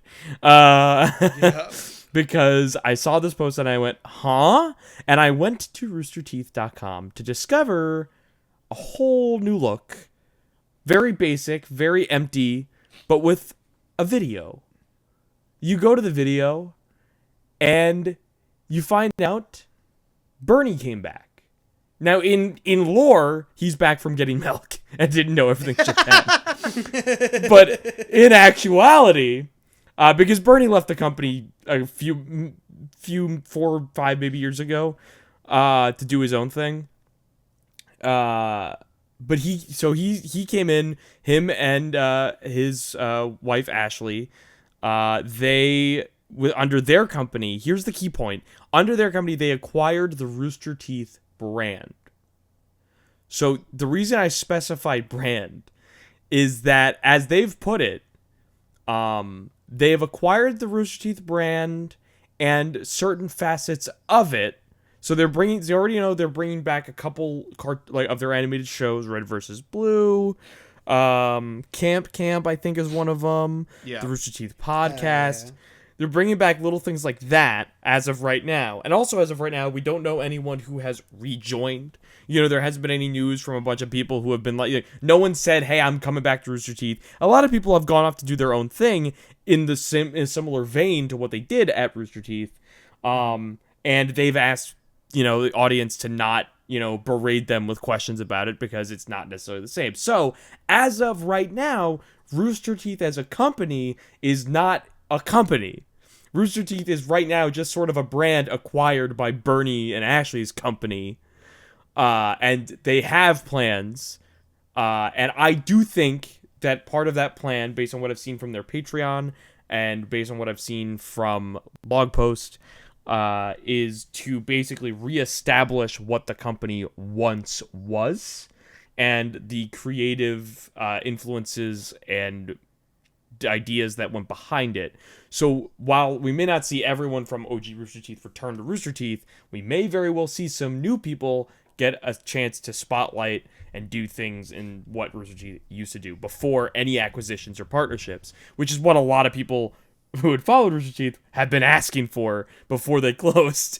That's why a lot of the news and responses to Rooster Teeth closing at the time, aside from people like me who were big fans and were upset to see it go, was, it's about time. Man, I can't believe it took this long. That was a lot of responses, and fuck you. Unfortunately, but it's true. The fact that like a lot of it like went downhill, and the quality just wasn't there anymore. So a lot of the love went away. There was a bunch of allegations on specific people in Rooster Teeth that caused a lot of bad faith. There was a lot of just general quality shifts in their products. So it is a little understandable. But at the same time, these are people that I grew up watching and being entertained by.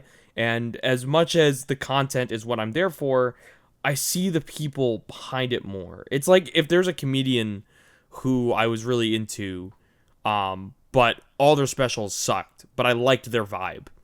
And I wanted to see them succeed. You know, that's me with the people of Rooster Teeth. Like, the content may not be great at all times, but I was like, oh, how are Michael and Gavin doing? You know what I mean? Like, how are, you know, even the newer people that came in for, like, Funhouse and stuff, I wanted to keep seeing them do stuff because I genuinely saw the people in it. Now, that sounds parasocial, but it's more so like, I just really supported the creators behind the content over the content itself, because as someone who's been doing gaming content online for almost a decade, actually over a decade now, I genuinely Stop saying things like that. I genuinely know that not everything is going to hit content-wise, and there's no reason to think that, and there's no reason to get in a comment and be like, gonna be honest, guys, this one, not a great hit, because it's like, well, they wanted to make it. That's what it really comes down to. If I see something that someone wanted to make, I don't really give it, I give it criticism, I don't give it shit. You know what I mean? I don't, like, make a whole stink about it, because clearly there was inspiration. So that's all I ever looked for in them, and I saw that even going towards the end, there was still stuff coming out from some of the channels that was inspired still. And I hope to see more of that. I hope to see it go back to its roots. I hope to see it not focus on branching out to different... I hope we see, like, people coming into the company that want to make content under that brand, and it works and it makes sense. Yeah, I'm ready to go. I got my Achievement Hunter off-topic podcast, whiskey glass, and Achievement Hunter shot glass, and I'm ready to support whatever new thing comes out of Rooster Teeth. And I got my Rooster Teeth slippers, and my Rooster Teeth hat, and my Rooster Teeth gloves. I got my front back T-shirt. I think what's funny is that I couldn't see them making slippers at one point, but do you I got my Rooster Teeth bottle, teeth? And my Rooster Teeth thermos, and my Rooster Teeth sandwich, and my Rooster Teeth teeth. yes. Thanks. I guess I mean, to whatever Pete said. No, Rooster Teeth coming back is like I even said, like, when Rooster Teeth closed their doors, it felt like the high schooler in me died, because, like, that was my high school experience, was Rooster Teeth in, like, 2011, and watching Achievement Hunter, and even being really excited for the Ruby trailers to come out, and then finally getting it. And them also being one of the massive inspirations to why we do this, because it was them, it was the super best friends, like, being the massive inspiration for me to wanting to do this. And it rocks that they're coming back. It rocks that they have whatever shows coming, because I didn't even know about the shows. I thought it was just, we have the brand, we have the name, that's really it for right now. So shout outs to Bernie rules. Bernie Burns is a cool guy. And maybe it'd be cool if they brought back RTX, if that's even possible. I mean, that'd be really cool, because I didn't get a chance to even go to any of them, which sucks. Yeah, that was the saddest part when they closed. That might take a little bit. Yeah, it's like a convention I'm sure thing. They're probably gonna look into it. Yeah, and, like, try to get something small started, and Yeah. then get to how it used to be. But I'm not saying it's off the table. I'm saying maybe if they do it, because, you know, maybe they won't, and, like, that's fair. That makes sense. That's totally possible. I honestly think they love doing it, and I think that it's a good thing to bring back. But they need to, like... Yeah, well, they need to get people back first. They first of all need to bring people back. Second of all, need to get back in a lot of people's good graces. Yeah. Unfortunately. I mean, there's always a new audience to not pander to, a new audience to I do go think to. the bad faith stuff is going to be a lot easier to steer away from, because aside from the fact that those people have been, like, were removed at the time of the allegations, like, that everything was, like, they got rid of them promptly after all that. Granted, the bad faith came from, reports that some people knew and tried to bury it type of thing. But Bernie was already gone from the company before all that shit was coming out. So the fact that he's the one behind the reacquisition definitely will probably make it easier to have good faith again from people. It'll make it a little bit easier, I think, but I don't think it'll be...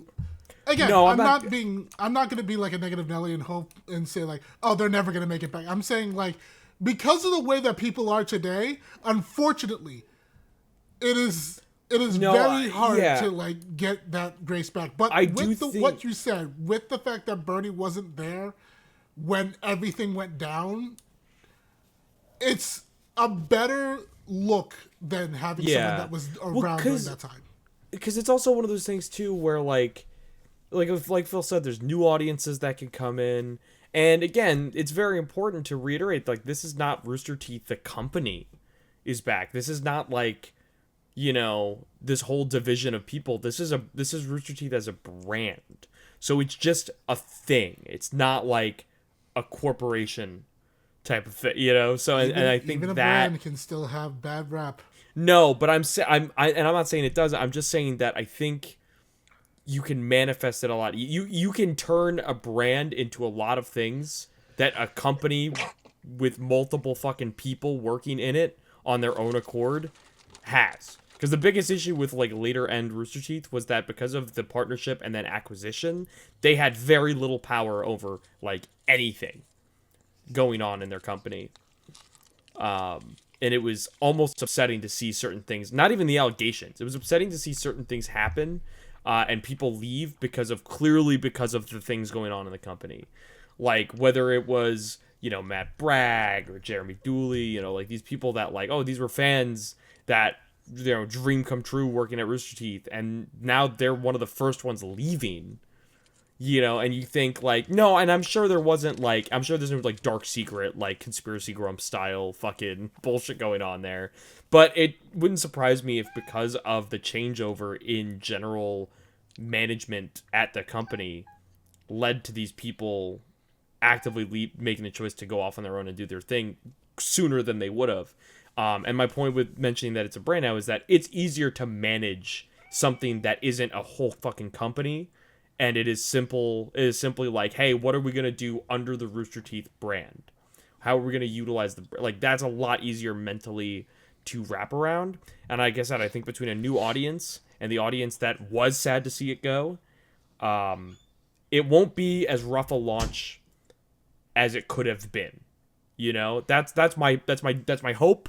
It's my optimism. It is not fact, but it is hope and optimism that it will carry with good faith. Hey, this is OG Rooster Teeth. This is, you know, it's OG idealism. This is for the fans, you know, that type of thing. No matter what, we're just gonna have to see what happens. Yeah, well, of course. Just wait and see kind of thing. See what they bring back, what they don't, who's coming, who's doing, who's making content, who's not, who's got the girls and who's throwing up and before they digest. Listen, the only thing I have to say, What are you talking about? The only thing I have to say, if they are going to continue Ruby, get rid of the 2 writers. Ruby is not continuing under Rooster Teeth. Man, Viz Media. Viz picked it up. Yeah, Fizz Media fully picked it Yeah, up. Viz picked it up as soon as like the whole closure thing happened. Like I think a week later. Viz That picked being it up. said, Brandon, I don't have to worry about the... I don't know because the entire team is brought on with it. Oh, no, then the writing's just bad. Fuck. Now, I'm sorry, but ever since Monty passed, the writing has been shit. just remember, season 3 is the best. Not season 3. Season 4 is the best season. That being said, I'm gonna be. Whoa! I'm gonna be fully honest. Which season do you think season 4 is, Phil? Season 4 is the one. Season 4 is the one where it's after obviously season 3, which is the sad season. But like, I can't believe he just answered with season 4 is after season 3. No, that's not my answer. What? Season 3 is the sad season, and season 4 is the one where like it's Ruby, John, Rin, and Nora. That's the best season. Okay. That's the best season. No. Nothing fucking happens that season. That season blows. Whoa, buddy. Whoa, that's crazy. Nothing happens in season 4. A lot happens. Literally nothing happens. It's the 4 of them walking around and nothing happens. I did not mean to start this. I can't believe good old Steve watched Jean I'm cutting. cry. Because season 3 is the best one. Yo, Oh my God, cutting it this. started. You can't cut them Yeah. off. They're I'm fighting. cutting the fighting. Ruby They're discourse. fighting. I can't believe it. They're Wait, fighting. cutting Season the 4 Ruby is what made me discourse. fall out of the show. Because I It's loved the still first going. 3 seasons, watched season 4, and I thought it sucked, and I fell out of it. Steve. Okay. Do you know what apparently didn't suck? The state of play. Both of you. I didn't know the state of play was apparently really good. Wait, I have a question. I have a question. What's the question? Is Gavin still part of the new stuff happening, or like? I Couldn't don't tell know. you. Either way, he doesn't deserve the achievement of the Minecraft video. If anyone knows that, hell yeah. Oh my god. Oh my god. Okay, for context. That's a throwback. Yeah, that's a Mega 64 thing. That's They had some Mega 64 were always friends with Rooster Teeth. They had someone walk up to their booth who they dubbed the man from Boston, who was not a man, he was a child, but he talked like a man from Boston. And he was just Not the man Rocco from and I forget Boston. who else were pretending to be people from Rooster Teeth. And like it ends with him being like, "All right, I guess you are Bernie. But when you go back to Austin, you tell Gavin that British fuck he doesn't deserve the achievement from the Minecraft video." I might count this, but I want to just explain that because I fucking love that story. It's a good, Yeah. it's a good bit. No, my final thing before we transition, because everyone started fighting about Ruby, and I wanted to actually say something. I was just Motherfucker.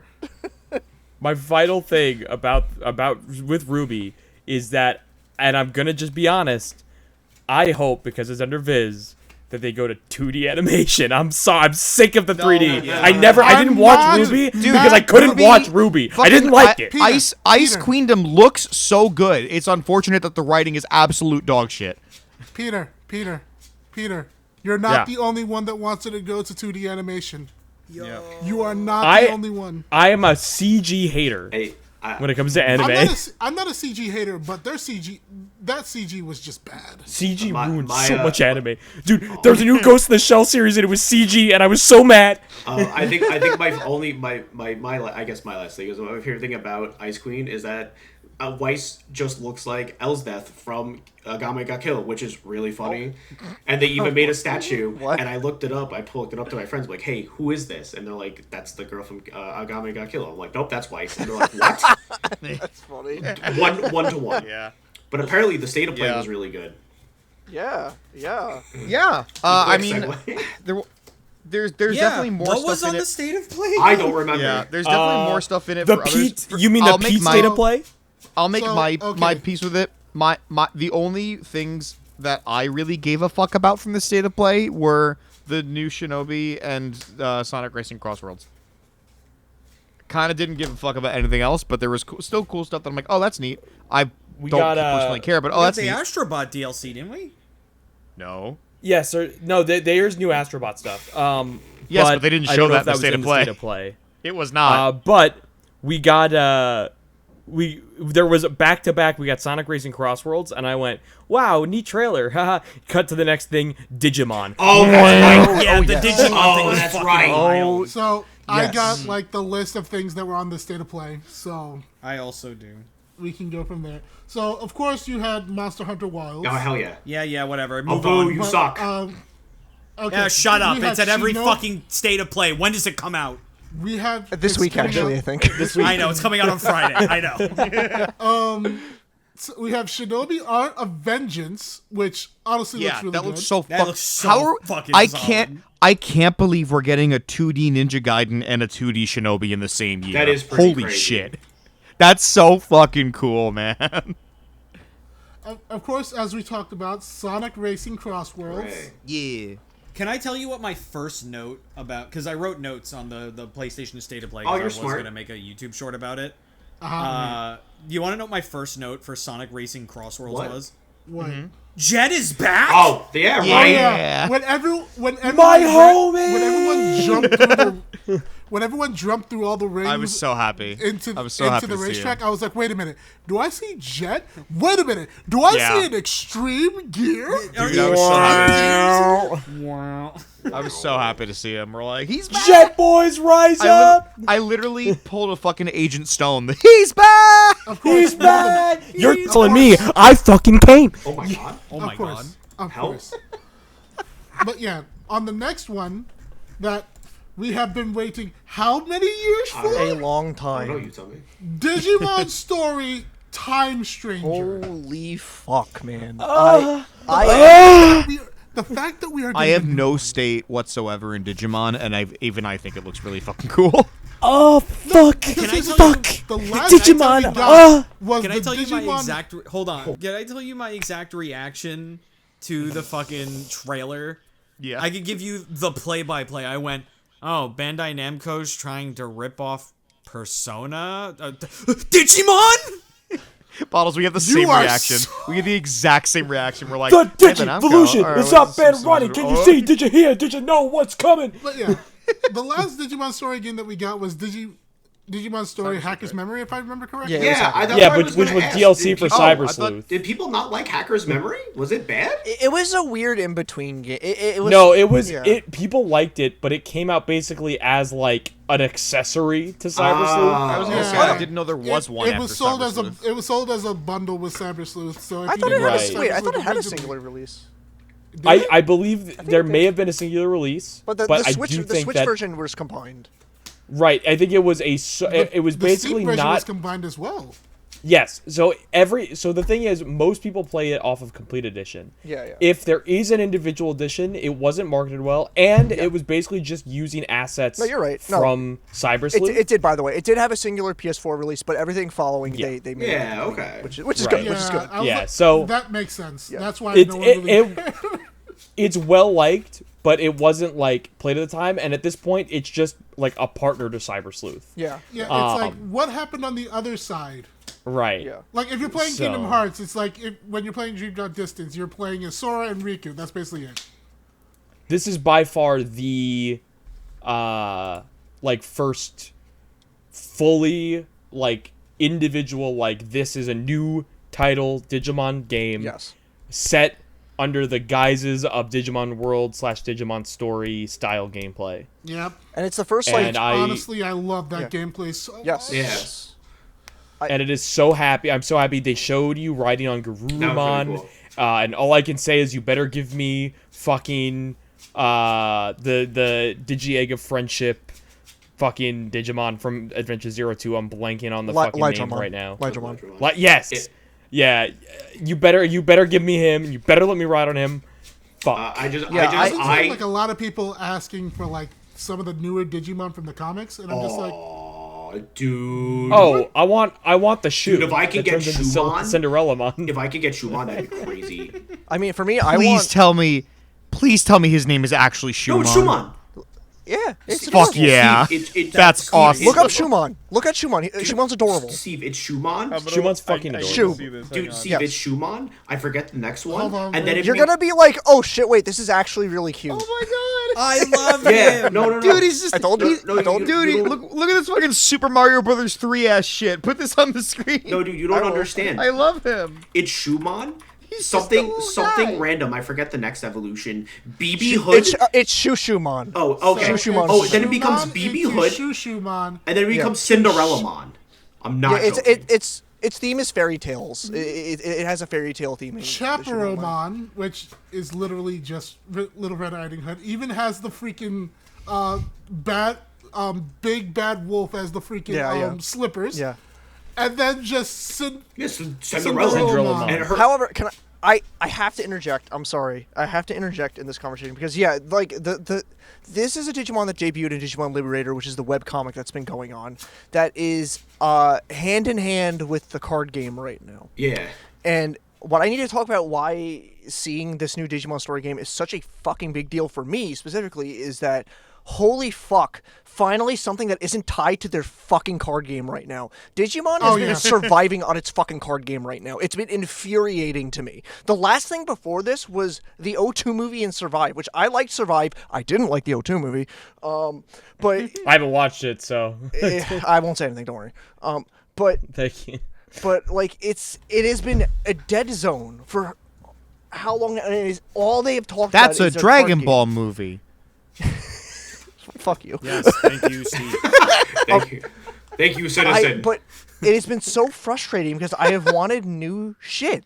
And what's frustrating to me too is that like previously There was Ghost Game, which was the anime. I really fucking liked that anime, and it also all 3 of the new main Digimon in that were like some of my favorite designs they've done in really fucking cool years. from Ghost Game. Shouts out to Jellymon. That is one of my favorite lines they've ever done. Honestly, That is I like, do hope they add those new ones too. and it changed. 'cause- The Jellymon line is changes your expectations because you think that's going to be like the Waifumon line, and it is because her final form is a fucking giant submarine mech suit. It's fucking really awesome. cool. Like, That's sick as fuck. Holy shit. I think what's funny to me is that like I love Digimon. I've always loved Digimon. Me too. And for all the times that a new Pokemon game comes out and I go, I'll give it a shot. I could never get into Pokemon, and I'm not comparing them because realistically you should not. they're compare Pokemon different. and Digimon. They're totally different beasts. But I compare them in this conversation right now because someone does. Of course. And I say this from the confines of that. I could not get into a single Pokemon game actively, except for like maybe Emerald and like Diamond and Pearl. And then after that, you lost me again. But Digimon had me across the board. I played Digimon World 1. I hated it because I'm not a VPET guy. I learned it. I didn't want to take him to shit. I can't do it, all right? I played Digimon World 2, and despite what a lot of people say, I enjoyed it because I like the dungeon crawler aspect. I played Digimon World 3. Fucking loved Digimon World 3. Fuck! Oh my god, that game is so good! And then Digimon World 4 existed. We don't talk about it. Yeah, that game. But- That game is. Hey, let's imagine going from like a more like 3 was a turn-based RPG, right? Just 3 was a refresh me. standard ass RPG Yeah. with some of the best Yeah. sprite work I've ever fucking And seen. then you flash forward to 4, which is like a dungeon crawler.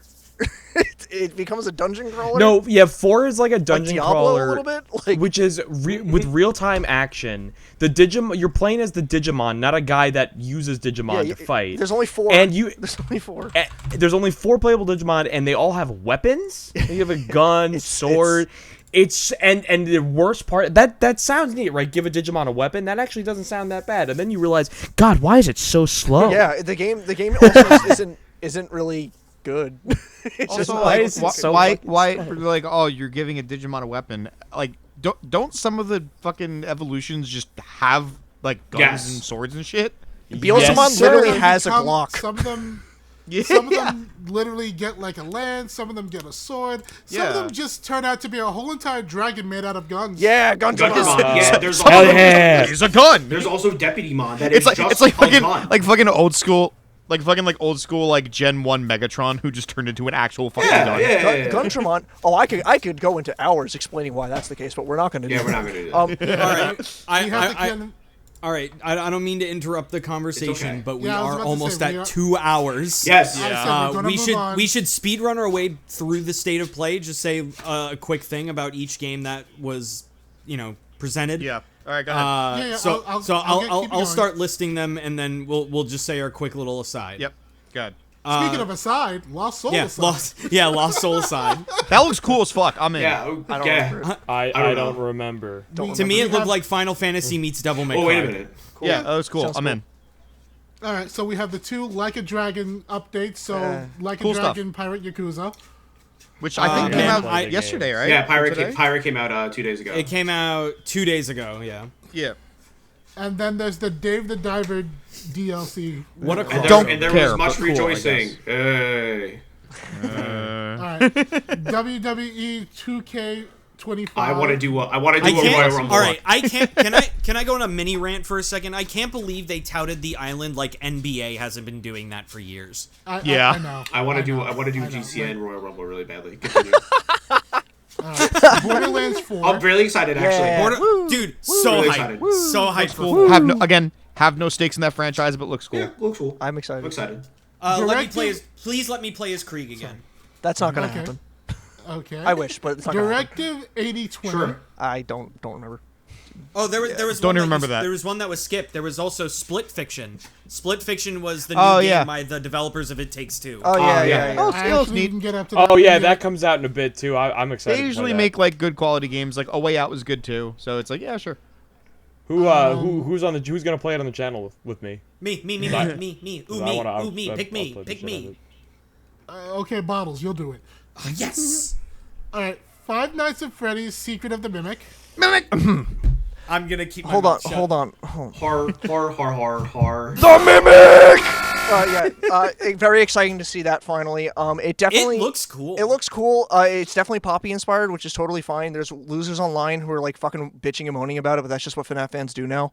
But the only thing that I hope is that they beta test it more than they did Security I Breach. think they have. I think they've learned from that at this point. I am I think so, very too. curious about some ramifications of stuff in the trailer. Just the implication that this is technically going to be the earliest game in the timeline. That's and wild. While I'm not like Yeah. as like again, this is the secret I'm going to reveal here. Everyone is that I'm not like that in depth about FNAF lore as much as I used to be. I just really just enjoy playing the games and seeing what happens and stuff like that. I'm not like anal about it anymore. But it is interesting that this is going to be like the first in timeline, theoretically before Fredbear's even exists. I think, or like it exists as characters. It's like at the yeah. same time. Yeah. I think. But like, so that's exciting. I really did like the trailer. I thought the most undersung thing about that trailer was the music. And regardless of how you feel about the current era of FNAF, the music has been fucking baller. It's- Like, it's been awesome. Oh, so dude, I'm excited. I'm excited. I absolutely fuck with the theme song for Security Breach. Oh yeah, the one So that's just good. that's just fucking. The one that just sounds like Jump by Van Halen. Yeah, it's awesome. It's great though. But the thing is, that also like, just I'm not gonna take too long. I promise. That also is like the recurring theme throughout that whole game. So that there's like low yeah, smooth it's jazz great. versions of it. There's like elevator versions of it. It's great. But yeah, And of I'm course, excited for Secret of the real Mimic. quick, I gotta bring up the fucking DJ Music Man boss fight. Oh, Like, So good. that track, theme awesome track. fucks. That theme I'm excited. fucks. I'm really I'm happy. thinking Jackie is gonna be backy. I'm really happy that it seems like because they're releasing the like not VR version first. I was kind of really nervous they're going to do the VR version first that they were showing at demos at like events, but it seems like they're not going to do that now. They're going to be working on that more, which I'm fine with. But Yeah. yeah, I'm excited for it for obvious reasons. I like this series. I've said it multiple times. You go on my channel, you see me talk about this shit. Yeah, it's that's it for me. But Okay, moving on. The Midnight Walk. Yeah, that was that gothic claymation looking like Little Oh, Nightmares yeah. type game. Yeah. sounds cool. Looked cool. That sounds cool. It's interesting. I will give it that. It's cool, certainly unique. I probably won't play it because like it's not my thing, but like it's interesting. Darwin's Paradise. What? don't remember it. Why is Konami coming out with a fucking octopus game? Oh, that When I one. heard Oh, look kinda cute. when I heard the name Konami and what followed was not Castlevania but a fucking octopus, I went, what are we doing? Pachinko. that one looked kind of. But cute, though. that You being got- said, the game looks cute. The game looks cute. Fine. I can't wait to fine. play the prequel to Octodad. Oh, so true. Oh, it's cute. I might pick it up. It looks cute. All right. So next we have Warriors Abyss. Yeah, the roguelite Dude, Dynasty oh my God. Warriors. I So completely cool. forgot to mention that in the what have we been playing segment. I've been playing that. It's really fucking good. Oh, it's out already. It's Shadow Drop. It came lo- out. Yeah, it it launched came that out the day. day that the state of play happened. Yeah, Oh, they I shadow should dropped cl- it. Can I just It's context for really this- good. For the context of the state of play, I actually was like in a dentist chair for like all of it, so like Oh no. I had no No, sound. dude. I love Warriors games and I love roguelikes. So you just put those two together Oh and my it's really God. good. It also has Coolio. the fucking roster is literally every character from both Dynasty Warriors and Samurai Warriors. Oh, It's fucking awesome, Oh, okay. dude. It's so good. It's really good. All right. Games that I never thought that I'd see the light of day again. Onimusha 2 and Onimusha Way of the Sword. That's cool. They Yeah. look so I was fucking gonna say, it looks didn't really they good. release an Onimusha game like a couple of years ago? They Or like a announced one one that was on remaster the or Game Awards. something? Yeah, it was like a remaster. Yeah, I was gonna Remaster, say, like, but we've been that getting a was lot of about- Onimusha Yeah, but this is like games. the first new one. Yeah, But okay. this is they're doing another remaster for Onimusha That's cool. 2, and then they're going They're to bringing the series continue it back. with Onimusha Way of the Sword. Yeah. No, honestly, I do hope that they bring back Onimusha Warrior Blade, and also put both the Mega Men in the game too. Yeah. I forget. I still have my copy of I think Onimusha 2. I think Way of the Warlord. I forget which one it is. Fun fact about Onimusha games: they just put popular actors in their games for some reason. I don't know why. That's dope. They do, and I think I it's just hilarious. don't get it. But moving on, Metal Gear Solid Delta. Hooray! Yeah, so as I wrote down, as conflicted as I feel about a Metal Gear game without Kojima, man, It looks so fucking good. I'm in that camp too. Where it's like it looks cool. As of right now, I'm probably not playing it, but like it looks cool. I think There it's is really one cool. thing that has a lot of people kind of concerned because people know Konami. What? Apparently, they're going to be releasing DLC for it. That's like different camos and shit. That is paid DLC. No. Yeah. They also- people are very worried about. I mean, it's stuff that's new to the game, so that's like the saving grace to it right now.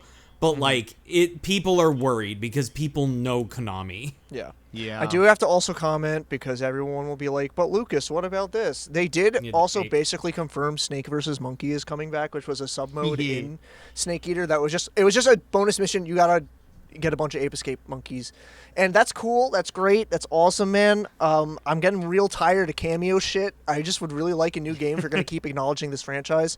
Astrobot was awesome. Don't get me wrong, but like, man, I'd really like a new game at this point. I'm hoping this is just them testing the waters. It probably isn't, but I'm hoping it is. I mean, it's fair enough. I mean, I want a new Mega Man game too, so I understand the feeling. And I've before made my we move peace. on from Metal Gear, I wanna say what I wrote down about it too. They better not take out the fucking ball grab scene. I agree. It's so important. That's so important. They should. I like. It actually is important. You though. think I'm No, kidding? no, I know it's important. Yeah. It's No, just really Bottles, funny. From what you have told me about Metal Gear lore, I fucking believe you that it's important. Now, if that's important, is Snake staring at Meryl's ass super important in Metal Gear Solid 1? The answer is yes. Yeah, The answer is yes, by the It's way. very. It's. Continue. Moving on. We have Hell Is Us. I think I heard about that. That's Yeah, me every it's day. like, it's a horror game, sure. Oh, is it? Yeah. It's like an action horror Oh, game. oh, so I see yeah. a guy with tech wear and a sword. All right, all right. Yeah. I forgot about this. So did I. Lies of P is finally getting a freaking Lies of DLC, P is getting an update? Lies of Yeah. P Overture. Bro, Yeah, Lies of it's P is been getting a so DLC. Why is it pissed? it's been so long that like I genuinely thought it was a sequel at first. Me too. Yeah. I was like, is it a wholeheartedly sequel was or like, DLC? oh, they're making a Lies of P 2, and then I saw like, oh no, it's DLC. It's DLC. But didn't Lies of P come It's out making like last fucking year? 2 years old or some shit. I think Lies of P did come Yeah, out well, last year. is time that? Oh fuck! All right. It just feels Fair. long, Fair. like it's been a long Don't time. worry. I think it was early last year. That's why. Died 2015, resurrected 2025. Welcome back, Bloodborne, Pinocchio.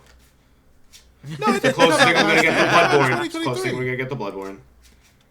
Lies of P came out in 2023.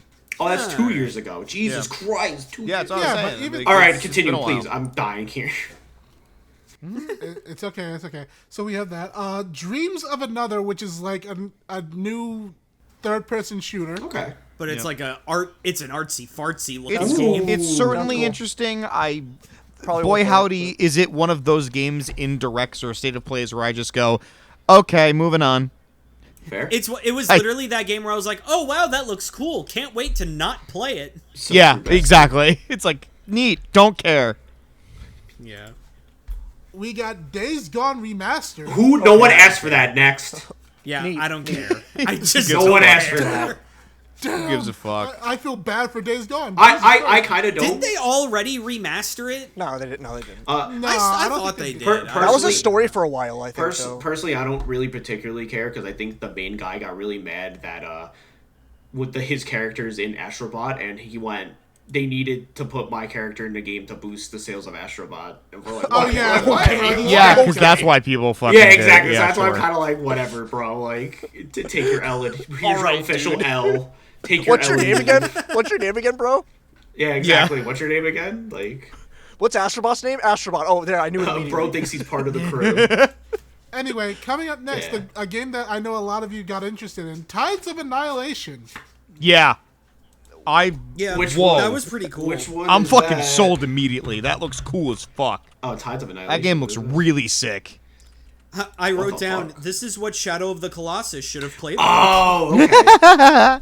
Are you telling me? No, that game looks really cool. So from how it looked. Dude, it gave me the way she was like switching between elements and shit reminded me a lot of like Final Fantasy 16 combat, and I'm like, I'm in. It was pretty. I'm fucking sold. I'm in. Seems cool. So Andy, you're telling me that from what it looks like just from pictures, Tales of Annihilation looks like a kind of Souls-like. You're telling me you wanted Shadow's Soul-like? Hold on. Yeah. Okay. From what I've seen of the gameplay, it definitely All seems up more. to It definitely seems kind more of like action Devil May RPG Cry, than Okay. Souls-like, just from what the gameplay looked like. Yeah. My impression looking at these images of Tides of Annihilation, my impression. I was just being a sneaky poo head. Don't worry about it. In all honesty, I do like the fact. I say that because I have megalophobia. Oh, that makes more sense. Oh no! I do right. like the fact that literally we're going to be seeing like King Arthur and his court in this type. What? Yeah. This game, It looks so- really cool. What is- I'm all in. I'm sold. What does megalophobia mean? It means he's afraid of megalovania. Stop it, Patrick. You're scaring All us. right, moving on. Sorry. I hate this guy. We have 3 more games to get through, and then we still got more shit to do. So I'm Oh Christ. Metal Eden. Yeah, that's sure a shooty gun 'em up game in space. Yeah, Anyway, Yeah, moving exactly. Mind's Eye. Yeah, it's a good game. Another thing. on. Why did they show the trailer twice? I don't know. Because it's Mind's Yeah, that's Eyes. right. Cool. And then finally, Cool. Soros. Don't even remember it. Yeah, also- I didn't care. There's one thing I Yeah, want to I add didn't really care quick. Hold on. There's one thing I want to add really quick because it wasn't really that big of a story, but like they announced games for PlayStation Plus, and normally I would really not care, but they announced a bunch of Armored Core games, another Armored Core game. Yeah, it was- But Oh, fuck yes, that! they did. Patapon 3, baby! I fucking Oh love yeah, that let's go. game. Specifically Patapon 3. I fucking love that But game. yeah, that- So I'm like, hell yeah. Yeah, that was the state of play. And honestly, it wasn't that bad. Usually, it's just like I thought it was a really solid show. Honestly, this was a solid showing. It showed a lot of different games. Again, some of these there, games look. there was very little I actually gave a shit about, but like even the stuff I didn't care for, I was like, I'm like, this is still like cool. I'm probably not gonna play because I'm not into this series, but it's still really cool. And even the stuff that like I don't think I just really like. All right, I don't fucking give a shit. At least it didn't last long. You know? Yeah, honestly. Yeah, that was the main thing I was gonna say was that like I really appreciate that none of the trailers were like 20 minutes long. They didn't Yeah. overstay their welcome. That's what they made sure not to. Yeah, Make sure exactly. none of the games Fair. overstayed Fair, their fair, welcome. fair. about that. Which, keep it up. Keep doing that. Yeah, Do please. not just do all Gotta keep it up, baby. like shooters and Souls-like again ever. Yeah. I will say, Yeah. I was hoping to see them Right. drop a release date for the PS5 port of Indiana Jones, but I'm sure that's any day now they're going to announce Yeah, that. most but- Yeah, likely. I'm sure. Like, it's confirmed, it's just they don't have a release date yet for Yeah. it. Oh, finally Right. be able to play it. Yeah. Yeah, literally. Same. I just want to own it Alright, physically. So, So, what, um, so what do we have next Hooray. on the docket? So I have a question. Okay. What? Written here is Okay. question: what's a company that needs a come to Jesus moment? What the fuck does that mean? Since I'm the one that wrote that question. What do you fucking mean by that? All right. So basically, I'll explain it because Antonio Bottles asked me the same exact thing. But a come to Jesus moment. It's a term used when saying everything a person has done has fucked up. That the only way that you can actually do that, if things are gonna go well for you, is if you become religious and fix your ways. Come to Jesus. Fix your problems. Do better. Oh, So basically, Okay. one company needs to fucking start doing better before they will literally die. Warner Brothers. Yeah, I was literally we already talked about that. yeah. But if I could throw my hat into the ring here, Of course, and, this is a question for everybody. I think a lot of us would probably agree with this. I'm gonna just blast right off the fucking bat, go straight for the fucking top of the tower. Microsoft. Yeah. Because Oh, I used Yeah. Oh yeah, I guess. I used to for the longest time like been rooting for him. I was rooting for him, and then the Hi-Fi Wrestling happened. Oh, that sucks, and that made me really change my ways. But did you guys hear the recent story for them?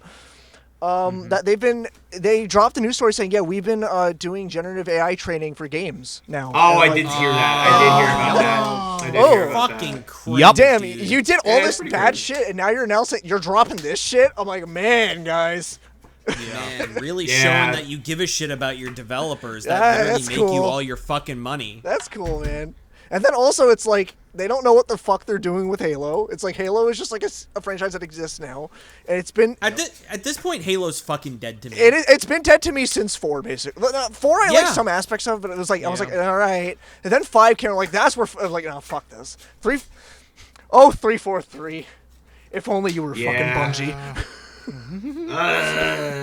You're no Bungie. Like True.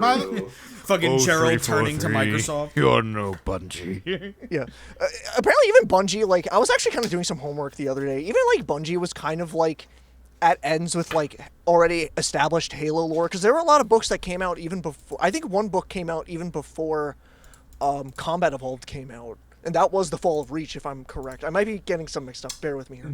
I haven't read any of the books. I've skimmed bits and pieces of them, but like people really liked them. They were integral really good parts. from what I've heard. Yeah, they were integral parts to the lore of Halo and the world of Halo. And for the most part, the games did adapt them, but apparently there was like some things about it. But that's my choice here, because I don't even know what the fuck Microsoft is doing anymore, man. And then there's the whole like if we want to take this away from games for a little bit, just look at fucking Windows in general. It's like, oh, this is like one of the most annoying operating systems to use now. It's kind of fucking annoying now, to be honest with you. I love that having like my wallpaper just disappear when I drag something onto the desktop. It's great. It's awesome. Honestly, I don't have that problem.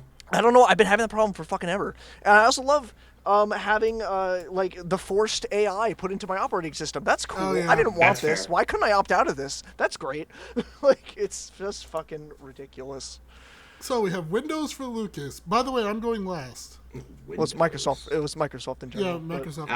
I can tell you what Microsoft's doing the thing that Sony just chooses not to do and make things backwards compatible. I don't know. I'll give them that bone. I have to throw that bone. That's fair. Yeah, Yeah. it's like when the Alright, here's person you kind of don't like Yeah. makes a good point. And you're like, fuck. All right. Here's Yeah, unfortunately. he's out of line. He's out of line, but he's right. All right.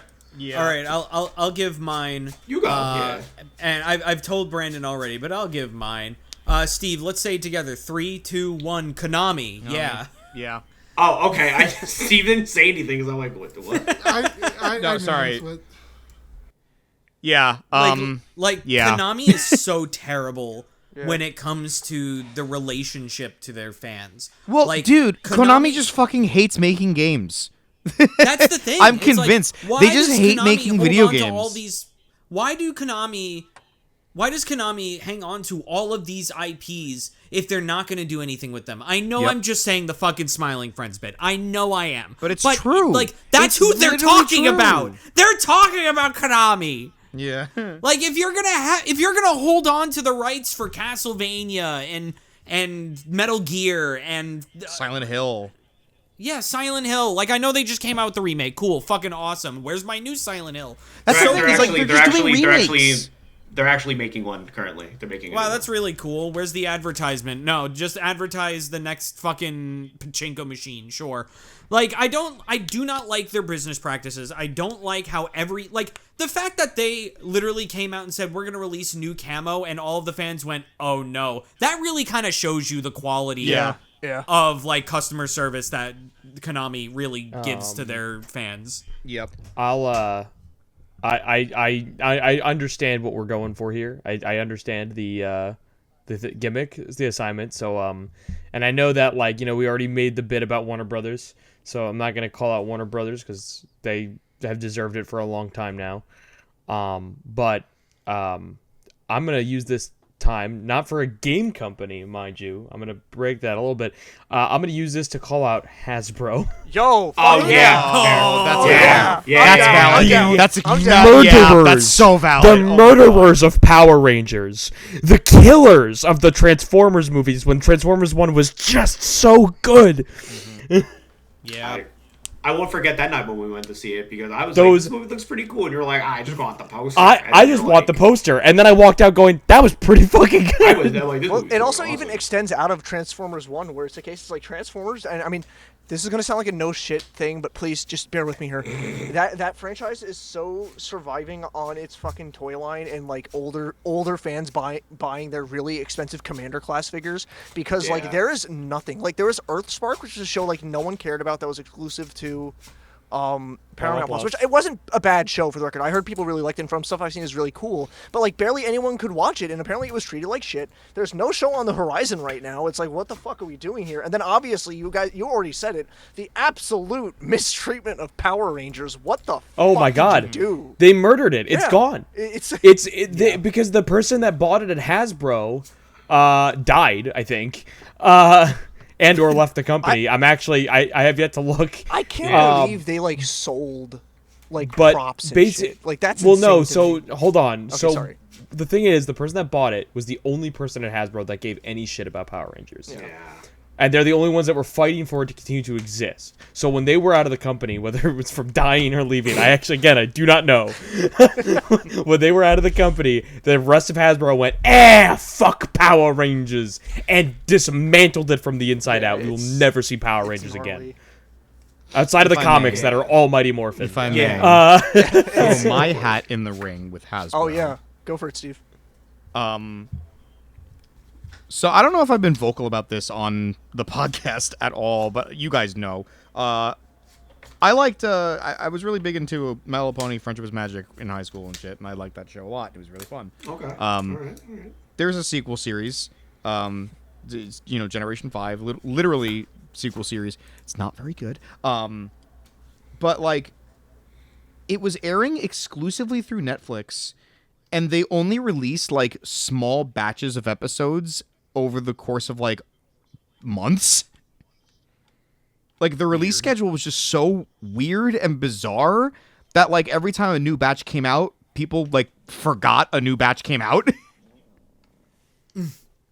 And it's just like, it's a baffling decision to do that, to just like, especially because like everything was finished. It's not like they were making the new episodes. It's like apparently like the whole season was done. Yeah. Yeah, it's like it's not like they needed time to like finish. Like it was already Yeah. done. And then on top of that, you have a second series that is in the same universe and with the same characters that is airing on YouTube and has nothing to do with the Netflix show, just the fact that it's the same characters. And it's like what is the mentality here? Why are we doing this? Didn't they also come out with like a Teen Titans Go looking kind of show? Yeah. Okay. Yes.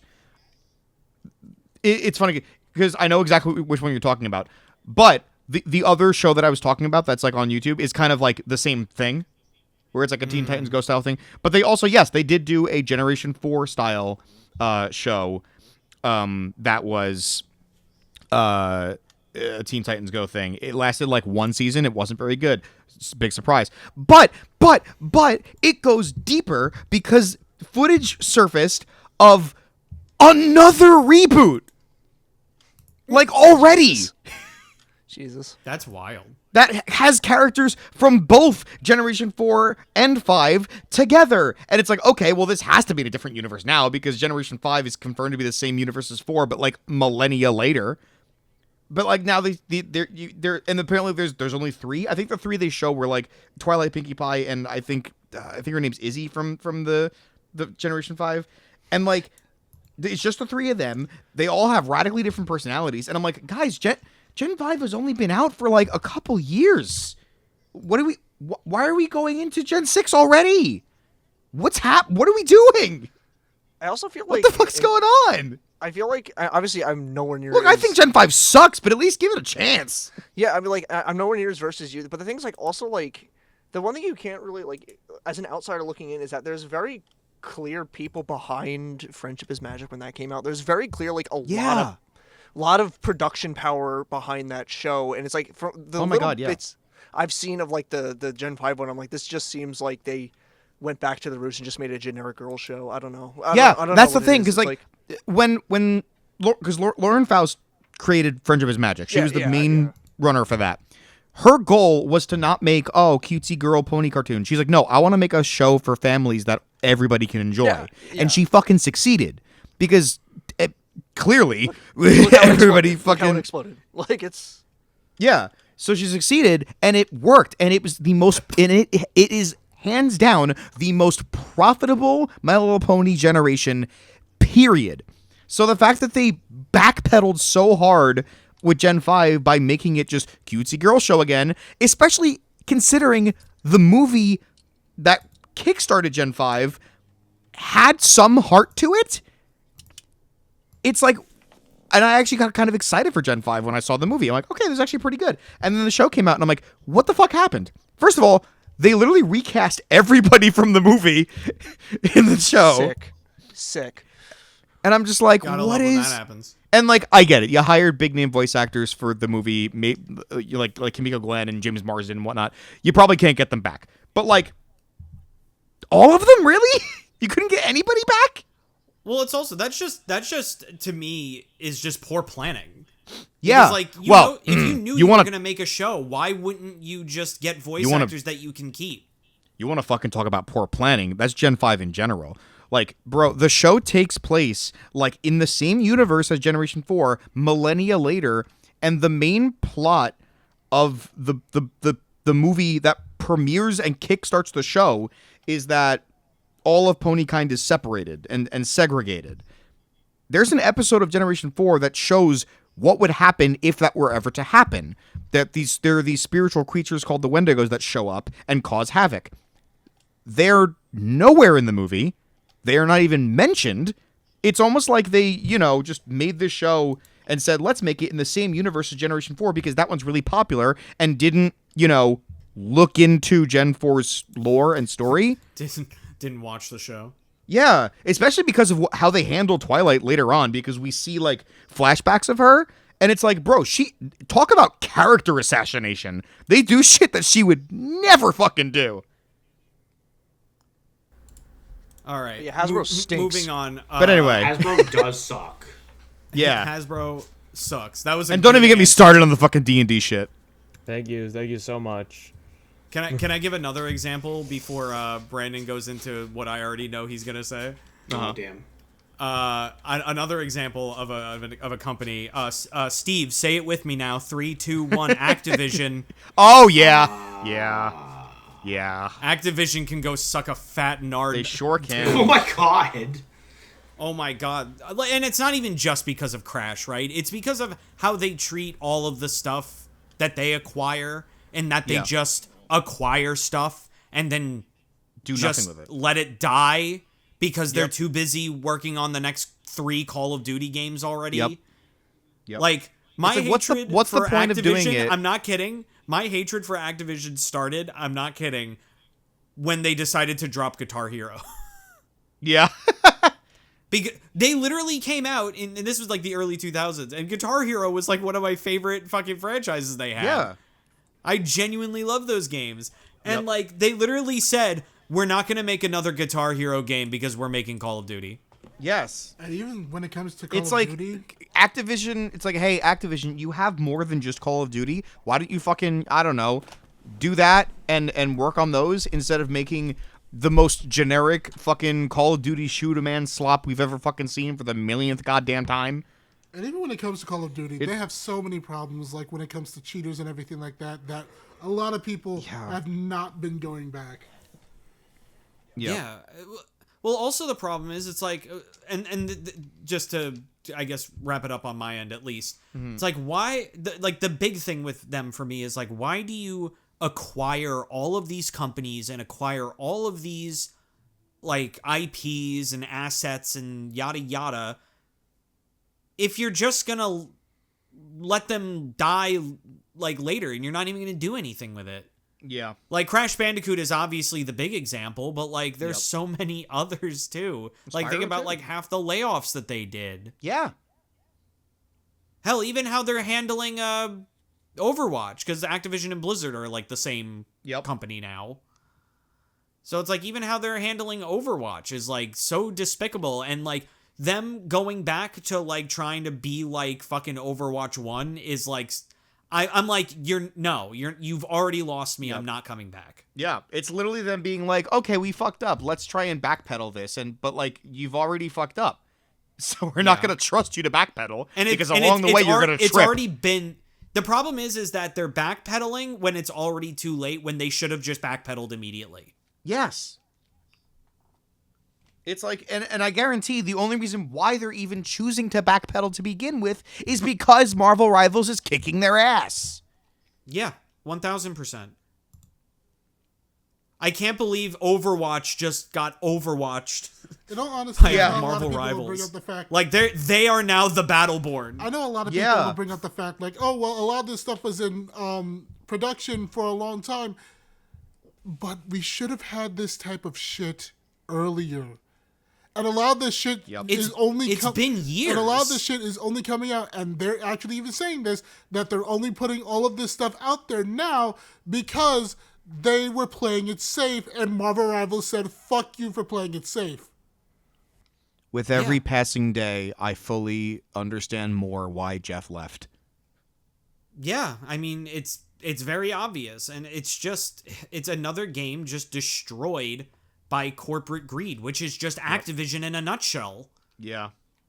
Activision is nothing but corporate greed, and they get their asses kicked for it because they're like, oh, we'll acquire so many fucking companies that we'll have all these properties. We gotta lay off half of them and fuck over these companies that would have been fine if we didn't fucking purchase them. Like, it's like, no, fuck you too. Come to Jesus. All right, Brandon, give us the big one. Let's go. All right, Riot Games, I need you to come into my office right the fuck now. Riot Games, I need to talk to you for a second, okay? So, y'all did great with Arcane Season 1 and 2. Everyone loves it. What the fuck are you doing to your games? Because, y'all want to hear problematic company. Oh, get ready for this. So, we all know Riot Games, the creator of League of Legends, Valorant, and all of that, all things that have to do with like Arcane and everything like that. They have been screwing the bag for players recently in League of Legends. And how they've been doing that is basically anything that you used to be able to get for free, they've been getting rid of. Yeah. They had these things called Hextech chests that you could earn by playing the game. Simple thing that you can earn by playing the game. Fine. Yeah. It could have like, a skin. You could be able to get a skin for free. You could be able to get a champion for free. Well, not really for free, for like the in-game currency, but the in-game currency that you gain from playing the game. And they said, you know what? It's not profitable enough. Fuck it, let's get rid of it. And you know what? We're going to replace it with something better. We're going to replace it with a battle pass. I have a soundbite for that. And not only a battle pass, but a battle pass that has subpar skins. That, by the way, if you want to even get any of those skins, let's say one of them is actually decent looking and you actually like the champion that it's for. If it's not the free one, you're screwed because you have to pay money to get it. And by the way, you have to make sure that you get to that level of the battle pass in order to get that skin. But none of the skins are good, and they honestly just released a new version of the battle pass recently with new skins on it, and one of the skins that I don't think is free is just a recolor of a champion's base skin. That's my god! Yeah, also, probably. I've said my piece on this. I fucking hate the idea of battle passes. I absolutely hate it. Even in games I like Marvel Rivals or fucking it was the worst. Pokemon Unite. I've said it once. I don't give a shit what anyone says. I will take loot boxes over it any day. I've said it once. I fucking hate battle passes. I've said it once, and I'll say it again. Loot boxes were great. People were just mad about it because of Star Wars. Funny enough. While I don't really dislike a battle pass, if it's for a game I really play a lot of, I won't care. But if it's not a game that people won't play a lot of, then what's the point of having it? Here's the thing. I do think that the gaming industry's turn to battle passes is a negative. I do think the concept of a battle pass, I mean, if you look at something like Marvel Rivals, the pass is easy to complete as long as you're playing the game a lot, which is most people's experience with Rivals. Yeah. It's very cheap, and the only downside, which might actually change considering they're finally giving us a way to transition extra tokens into units, the only downside was you can't buy a battle pass with funds from the past battle pass, but that might actually finally even out a bit. I'm not entirely certain, but that's my main caveat, is that with Fortnite, I mean, now I have Fortnite crew because I've been playing so much Fortnite with my boys that it just happens. But like most of the time, if you save up the V-Bucks from the battle pass, you can get the next battle pass without spending any extra money. And I'm like, if the battle pass is set up in a way where you can keep getting the next one with the funds from the last one and earn skins and stuff, fundamentally that is a fine way to do it. But again, the negative is that there's too many live service games, and there's too many live service games that go for battle passes with their thing. I just think we need more creativity in the gaming industry. You know what I mean? It's not even that we need more creativity. We just need it. We just need these companies to just not try to just milk as much money out of a player as possible. Right. Like I said, a battle pass fundamentally works if you can work it into the next one. You know what I mean? Like if the fundamental reward progression of a battle pass is that you play the game a lot, so you're getting out of battle pass another battle pass, basically. Yeah. But if it's gonna just milk money out of you by making you buy each battle pass without the reward of having enough credits for the next one, then it's just a money milker. That's it. And like it's not like it's also the type of thing, it's like gamers like recognize this, so it's like all you're doing is just making bad PR for yourself. Correct.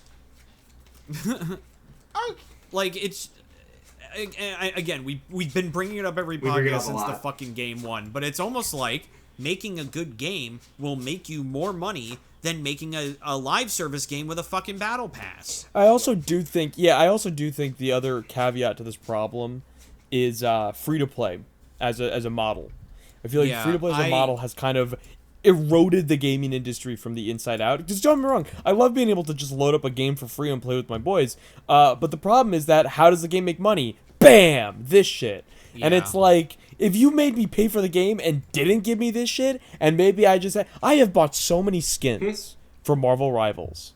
I have spent money on Marvel Rivals way more than just the Battle Pass. And it's because I love the game and I love the skins. So if you got rid of a Battle Pass and just said, here's a cosmetic you can spend money on, and all it is cosmetic, there's no play, it's your money that you are spending on a thing that you just want to buy, fine. You'll probably get my money if I like the game. Yeah. You know what I mean?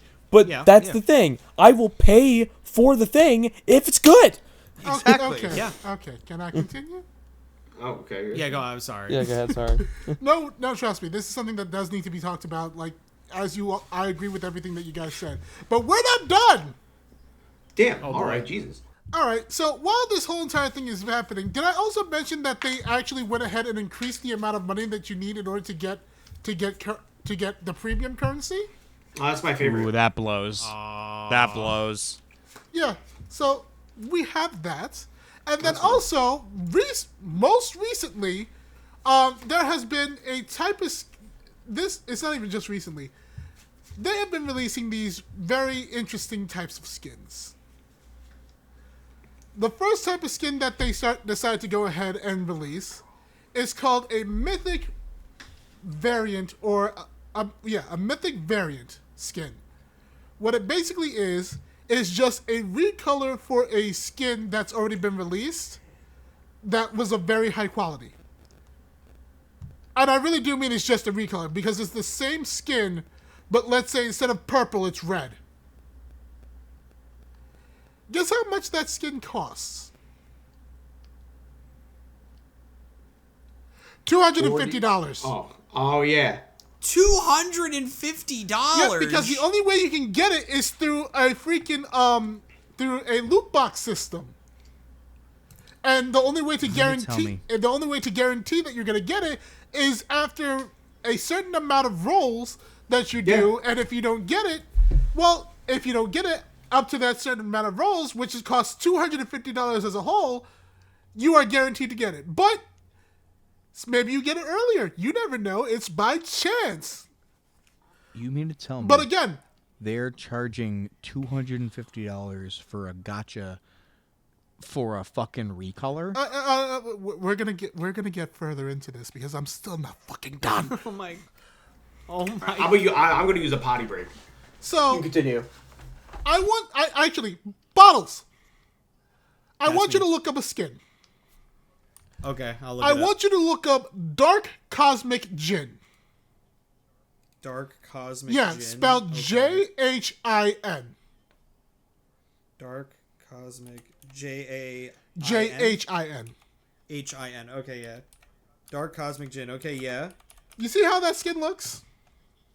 Yeah, it looks kind of cool. Yeah, it looks pretty cool. Now look up Dark Cosmic Eraser Jin. Like the Sonic character? Every single drop of all you got.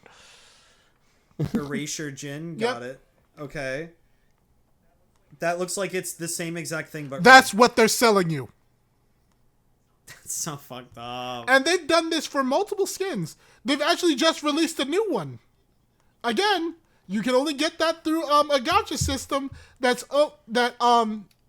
to guarantee to get it, it costs $250.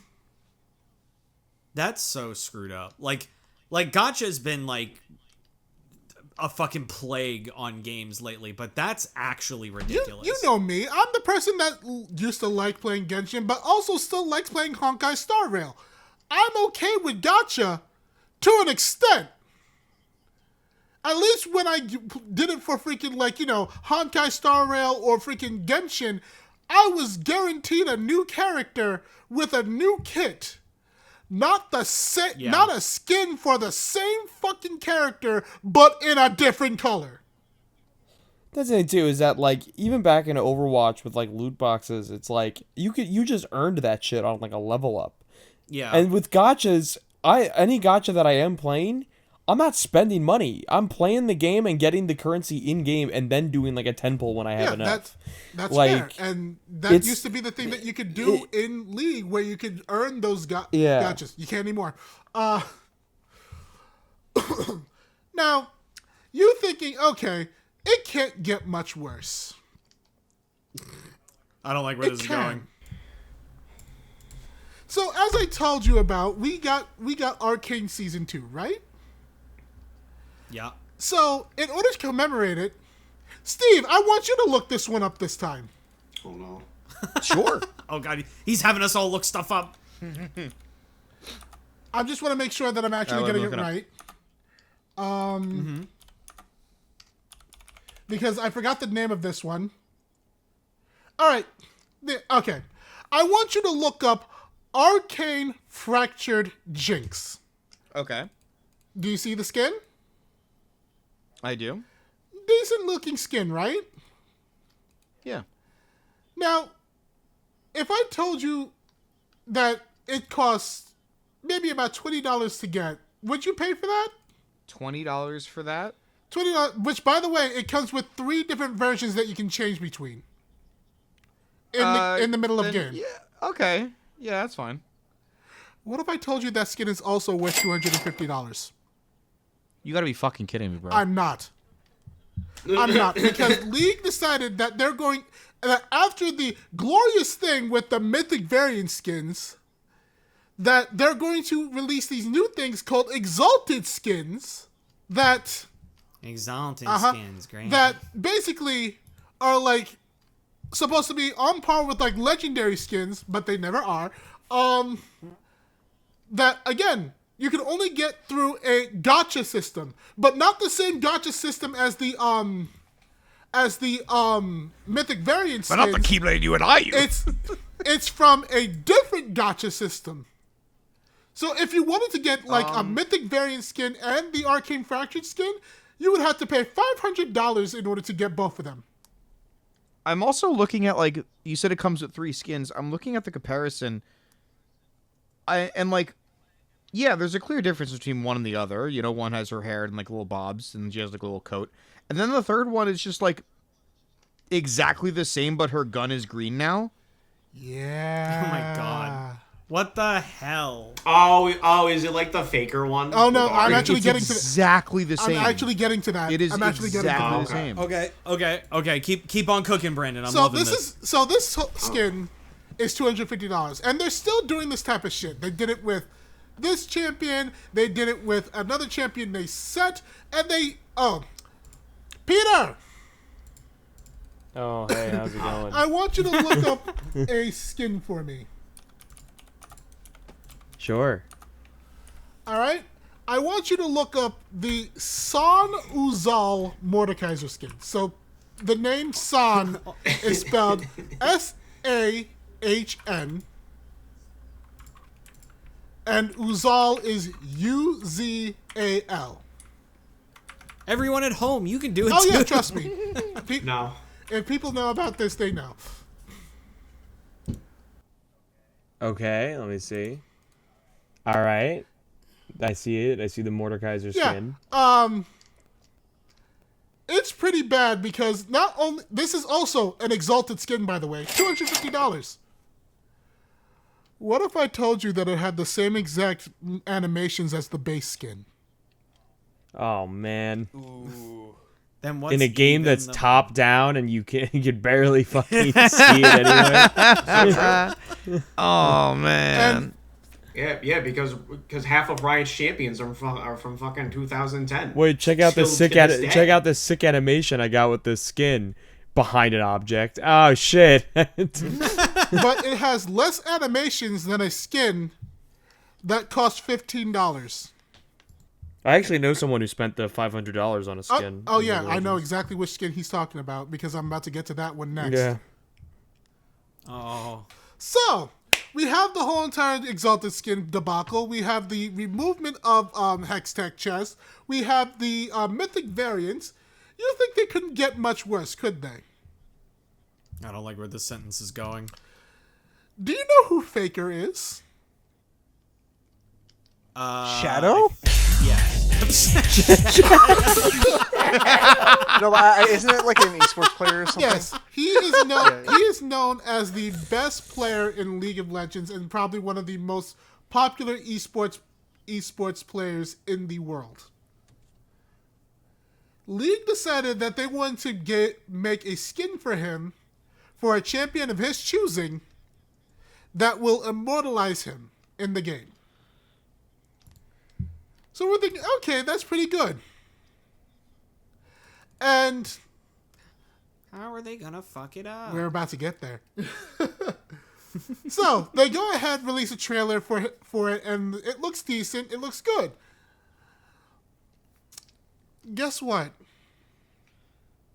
There are three much different. does it cost? We're not even gonna get there. First of all, there are three different versions of the skin. Oh. There's the basic version. There's the more expensive version, and then there's the most expensive version that even has Faker's signature in it. Yummy. The basic. Guess how much the basic one costs? I'm gonna go on a limb and say $250. That seems to be the normal. Oh no, ass actually, fucking it's price. $20. Oh, okay. I'm actually lying. It's not in the $20 one. Oh. Because in order to get the skins, you have to first get the battle pass for that skin. Fuck off.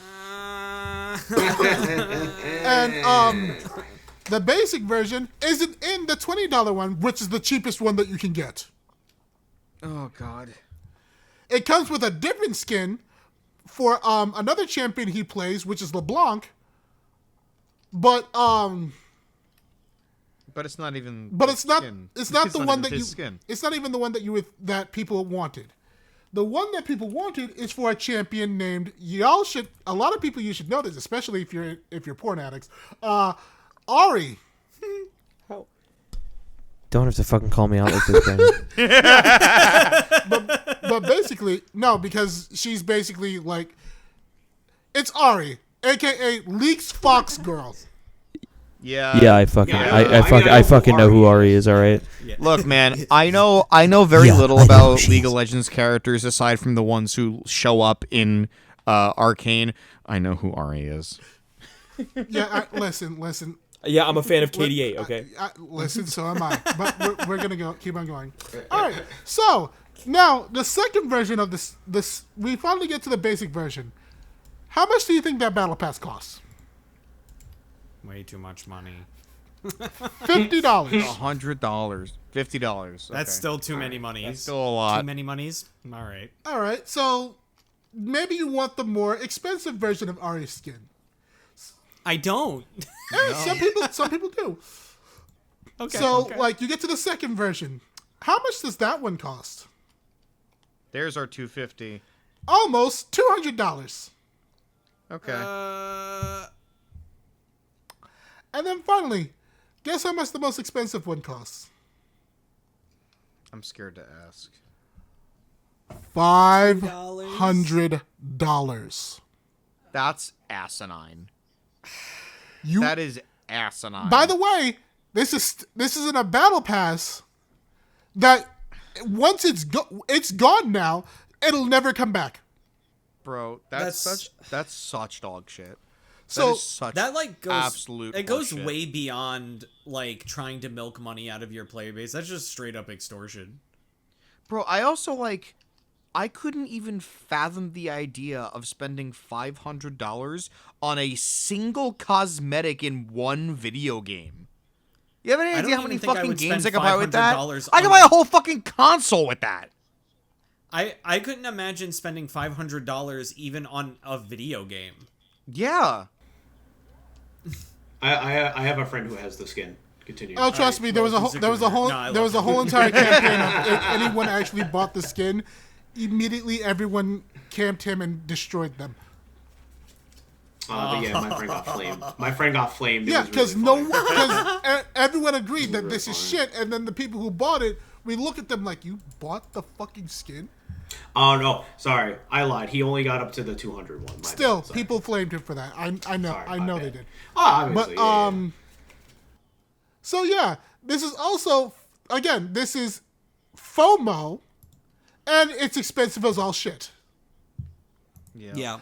By the way, this is to commemorate a person in League who's made a lot of history in League of Legends, who has never used their fucking skin in competitive play in any way, shape, or form. Yeah, that's the that's the really funny part. Wow. That's the really funny part. Wow. I watched him lose that one major, and he had no skin on. Yeah, he never. And his teammate was crying. It was very funny to me. He does not use skins. He honestly only used the skin once, and that was by accident. But you'd think that we're finished. They had this type of system called the honor system. Basically what it did is they rewarded people for not being toxic in game. And at the end of a season, you would get an honor skin. Specifically, like, it would be for like a random champion, but it would still be a skin that said, hey, you weren't a dick. In order to get it, you had to get honor level 5, which takes a bit. But you had a whole entire year to get it. Mm-hmm. Don't be a dick for a whole year. I like the idea. Not only... What a concept. Not only are they reworking the system so that way you don't get those skins anymore. Great. But they're removing the honor chest that you got for being a honorable player, which was also free shit that you got for playing the game. So now there's no reward to not being a dick. Oh no, because now the new system only punishes players for not being honorable and doesn't reward players for being honorable. If I honestly went into, I'll put it to you this way. If you want to like chat with people on your team and you're like honor level 2, you can do that. But you can't chat with anyone on the enemy team. You're not allowed to.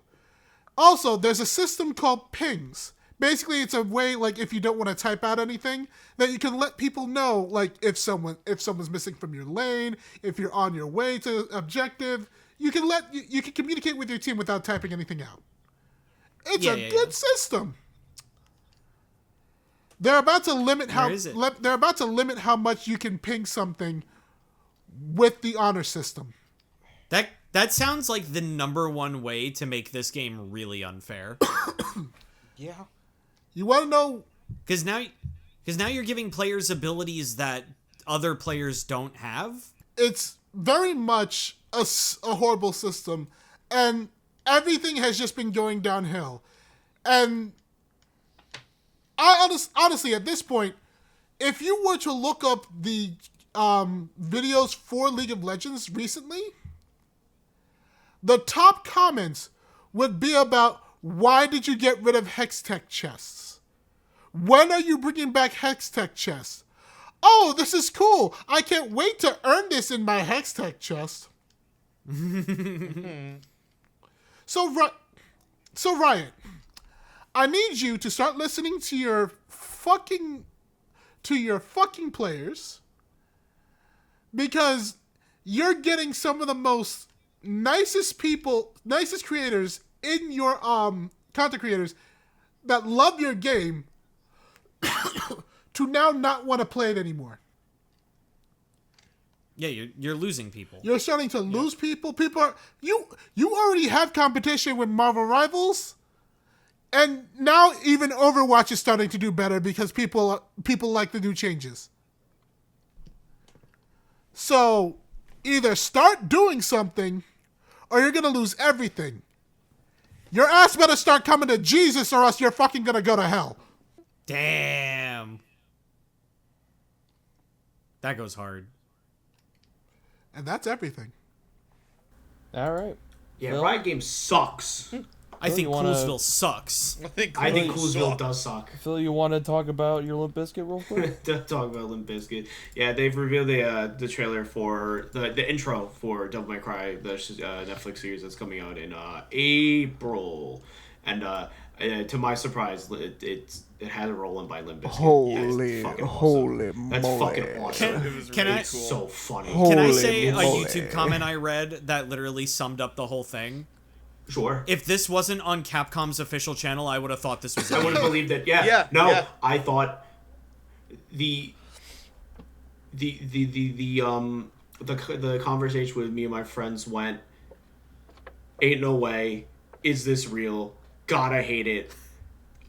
I fucking love this. I'm the last one, by the way. I'm the last one. Because I do unironically really like I Limp was Bizkit. literally for like a week watching that intro like every like other day or so of just like It's this is as someone who has I'll be really honest with everyone here. I really only know Rollin' by Limp Bizkit. I really haven't listened You to know Break I Stuff? love that. What was Break? Yeah, I do Break Stuff. You're right. I'm sorry. Yeah, Break Stuff. Yeah, but like his like Rollin' is the one like I've had on my phone for years. It's partially because growing up again, I was a wrestling kid. That was Undertaker's opening for his like American that's Badass right, yeah. phase for a bit. It was. That's how I knew about that song. But I've always liked that song, and to see that be the opening was like the audible what the fuck I let out. So with that being said, I'm like, holy fuck, this rules. Like, It is the dumbest thing I've ever seen, and it's perfect for Devil May Cry. Yes. Yeah. Yes. If you're telling me dude, that Dante doesn't pull out a mixtape with Lady in the car and throws it in, and then Limp Bizkit comes on, he's like, hell yeah. I was You're telling me he doesn't talking. do that? I was talking to my friend Gabby about who's also like super into Devil May Cry, and she sent me the trailer of the video of the intro, and I'm like, yeah, I know, I saw it, it's awesome, and she goes, it looks so good. I'm convinced Dante picked the music himself. Absolutely. Legitimately, though. Absolutely. Like, it's insane. The only like minor or major, depending on who you are, is like Ruben Langdon doesn't voice Dante anymore, so it's yeah, but he also like wasn't he like kind of a weirdo? Yes. he kind of went a little. Well, he kind of went a little stir crazy. Yeah. Yeah. That's really about it. Kind of But like, hey guys, want to hear about aliens? Isn't it Johnny Young Bosch now? Yeah, Johnny Young Bosch. Which is so he's really gonna be funny doing because Dante, and I didn't he guess voice a different character? Yeah, wait. yeah, he voices Nero. Yeah, he was what's Nero, his right? name? Yeah. Weird. Yeah, He voices Johnny Young Nero. Bosch is the king of, hey, you need a guy to fill that role real quick? Yeah. Yeah, probably. Yeah. At least right now he Probably. is. Yeah. I mean, I Yeah. think he'll be fine. No, I think he'll do No, fine. I think yeah, it'll be I fine. think he'll be fine. It's not Ruben, and it's like, oh, that kind of sucks. Even though Ruben posted something on Twitter recently about Devil May Cry. I don't know. He's like, I think he said something like, "It's not over yet, jackpot." And I'm like, what do you mean? You don't voice? You literally retired. Johnny Young Bosch just told us that. What are you talking about? So either he voices a completely different character. In He the voices show Nero? because- That would be fucking wild. That'd be so It'd be funny. so funny. I would love that. I mean, I would be convinced that the show is made by Dante at that point. yeah, right. Yeah, because like there's the swords on the ground, so Nero's gonna be in the show. Yeah. And there's like a lot of like Or nods and Johnny could just references voice to it. both of them. Or he could voice both of them. I know Virgil's voice actor, I forget his name. He was at a conference recently talking about like he's in a game. They asked him to do his young Virgil voice. I mean, which is difficult for him now mainly because when he did Virgil the first time, he was sick. Yeah. That's why he sounds like a nerd.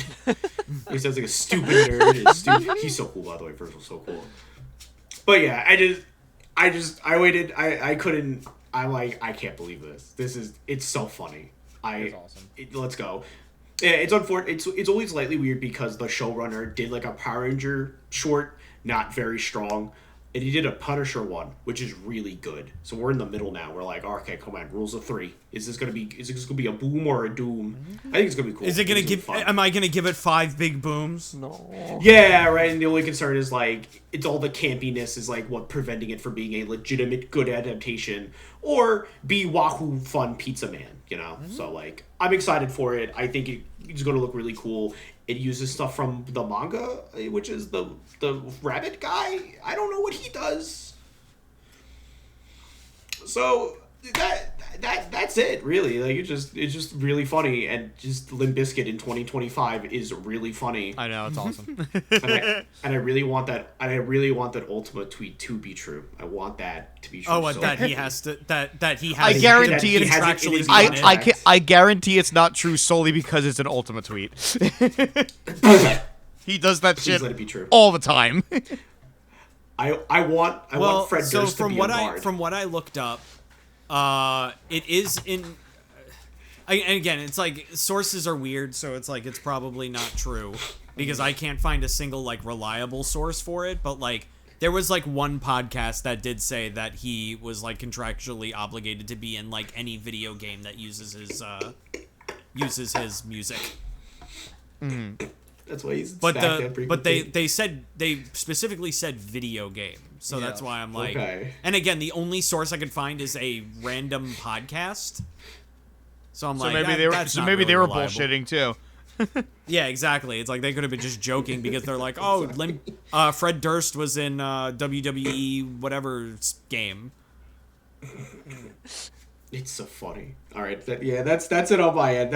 It's awesome. It's awesome. That's what I call a podcast. That Wow. is Well, also that's what I a call 2 podcast. podcasts since we were missing one. That's what I call Yeah. 3 So true. hours. I forgot. Oh yeah, boy. I'm sorry, editor Lucas. I'm not. I'm good. It's fine. It's all good. Truth be told, we did go on for a little bit too long for a couple of things. But, you know, honestly, we had a lot to say today. We sure did, and this was fun. I always love talking very long and getting like thoughts and I guess opinions out because I talk to myself at work a lot and I should not do that. Put me in the psych ward and that's not good. They put me For in anybody. a psych ward, and that's no good. It's not good for anybody or fun for anybody, especially here specifically. Yeah, because like where'd Phil go? Oh, he just has the All grippy right, socks. Get, What? all right, Lucas, you brought it in. Let's bring it out. Oh yeah. What? All right, everybody. Thank you for watching this. Bring it out, baby. Push Mods, Our wrap it Buttons up. podcast. It's been a hoot and a half. No one has yet to commit to buy me the God of War life-size plush. We'll acknowledge this off screen. Someone may be gone from the show next time. Oh, God. Not going to say who. But Can we do like a Survivor, like vote him off the island type thing? I don't. So long as I get what I want, I don't care. Anyway, but hi everyone. My name's Lucas. I'm the humble little host of Powpop. I have a Twitter at @lscopecheck @Powpop where I post art every now and then. You can catch me on there doing stuff. I actually was on this channel, like for realsies for a stream recently with our Gartic Foam stream, which I think Bottles you said went well. Oh yeah, it went awesome. Yeah. So we all had a good time during that. I'm sure that'll be another thing in the future. But that's all for me for right now. I'm Steve, also known as Shay64. I make videos sometimes. I have discussions about video games, reviews, lists, like top 10 lists, and a lot of metal covers of video game songs and whatever else I feel like uploading. At this point, when this video comes out, I should have another album out, possibly, maybe. So you can check that out on my YouTube as well. And you can also follow me on Twitter and Instagram and pretty much everything else. So, yeah.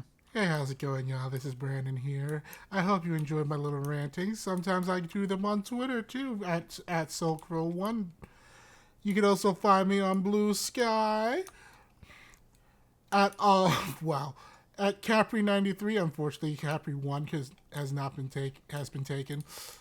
I will find that person and I will literally end their existence. The quest for Capri. But yeah, you can find me on there, and hey, maybe you'll get some more rants from me. I don't know. That's it. What's going on, fellas? It's your boy, Phil here. I was gonna say Skinny Penis because that's my initial thought. Oh my god. Because it's just the initial thought. I am on Twitter at PhilOphil69. You can follow me there, and I have officially started posting on the Crit Club Locker Room. That is where I post just card games, mainly Cardfight Vanguard, and I've been just recording our locals, and you can see all of us play and be dumb guys in the background. I actually have to upload, after this gets uploaded, I'll have 3 more videos uploaded of our locals, and maybe a discussion or 2, not entirely sure, and maybe some play testing with other formats. So if you want to follow me down there, it's at the Crit Club, but it's a Crit Club Locker Room. So follow me down there on YouTube. And I'm also, Phil69 is also on Blue Sky. I'm not really on there a lot, but it's a backup, really. And that's it for me. Hey all, Scott. Stop watching. Scott here. It's me, Pete. Your boy. I go by Days for Days online, so you can find me on Twitter. You can find me on Instagram, where I post art from time to time. I posted some cool Jet the Hawk art there. I also appear on the GCN streams a bunch. I was also on the Gartic Phone stream, which was really fun. We're planning to do another one at some point soon. So be prepared for more sexy Toy Chica to appear. Sexy Toy Chica? What Don't worry about it. You should watch the stream. It's very funny. It was so good. But yeah, so it's fun. You can find me on Twitter, you can find me on Instagram, and you can also find me on YouTube and Twitch. Godspeed, Spider-Man. Godspeed. And y'all know who I am. I'm Bottles. I am here all the time. You could go down in the description below. You could look at our merch. You got shirts, we got mugs, we got stickers. We got our Nomura's Wild Ride line right now, where you can get They Digitized the Journal, I'm Toilet, He Says, and Big Stum Dupid on your chest. Isn't that neato? I didn't know. I made those shirts. I didn't know that came out. Yeah, I made those they're shirts. on Let's go. there. And we also, I also stream 3 times a week. We got Tuesday, Wednesday, Thursdays. I don't know what's coming out this week because I don't even know what's coming out the week that we're recording this. So, but what's coming out the week before? I don't know yet. I have to fair. figure it out. All I know is I'm streaming my side again, but that's done by the time this comes out. No way.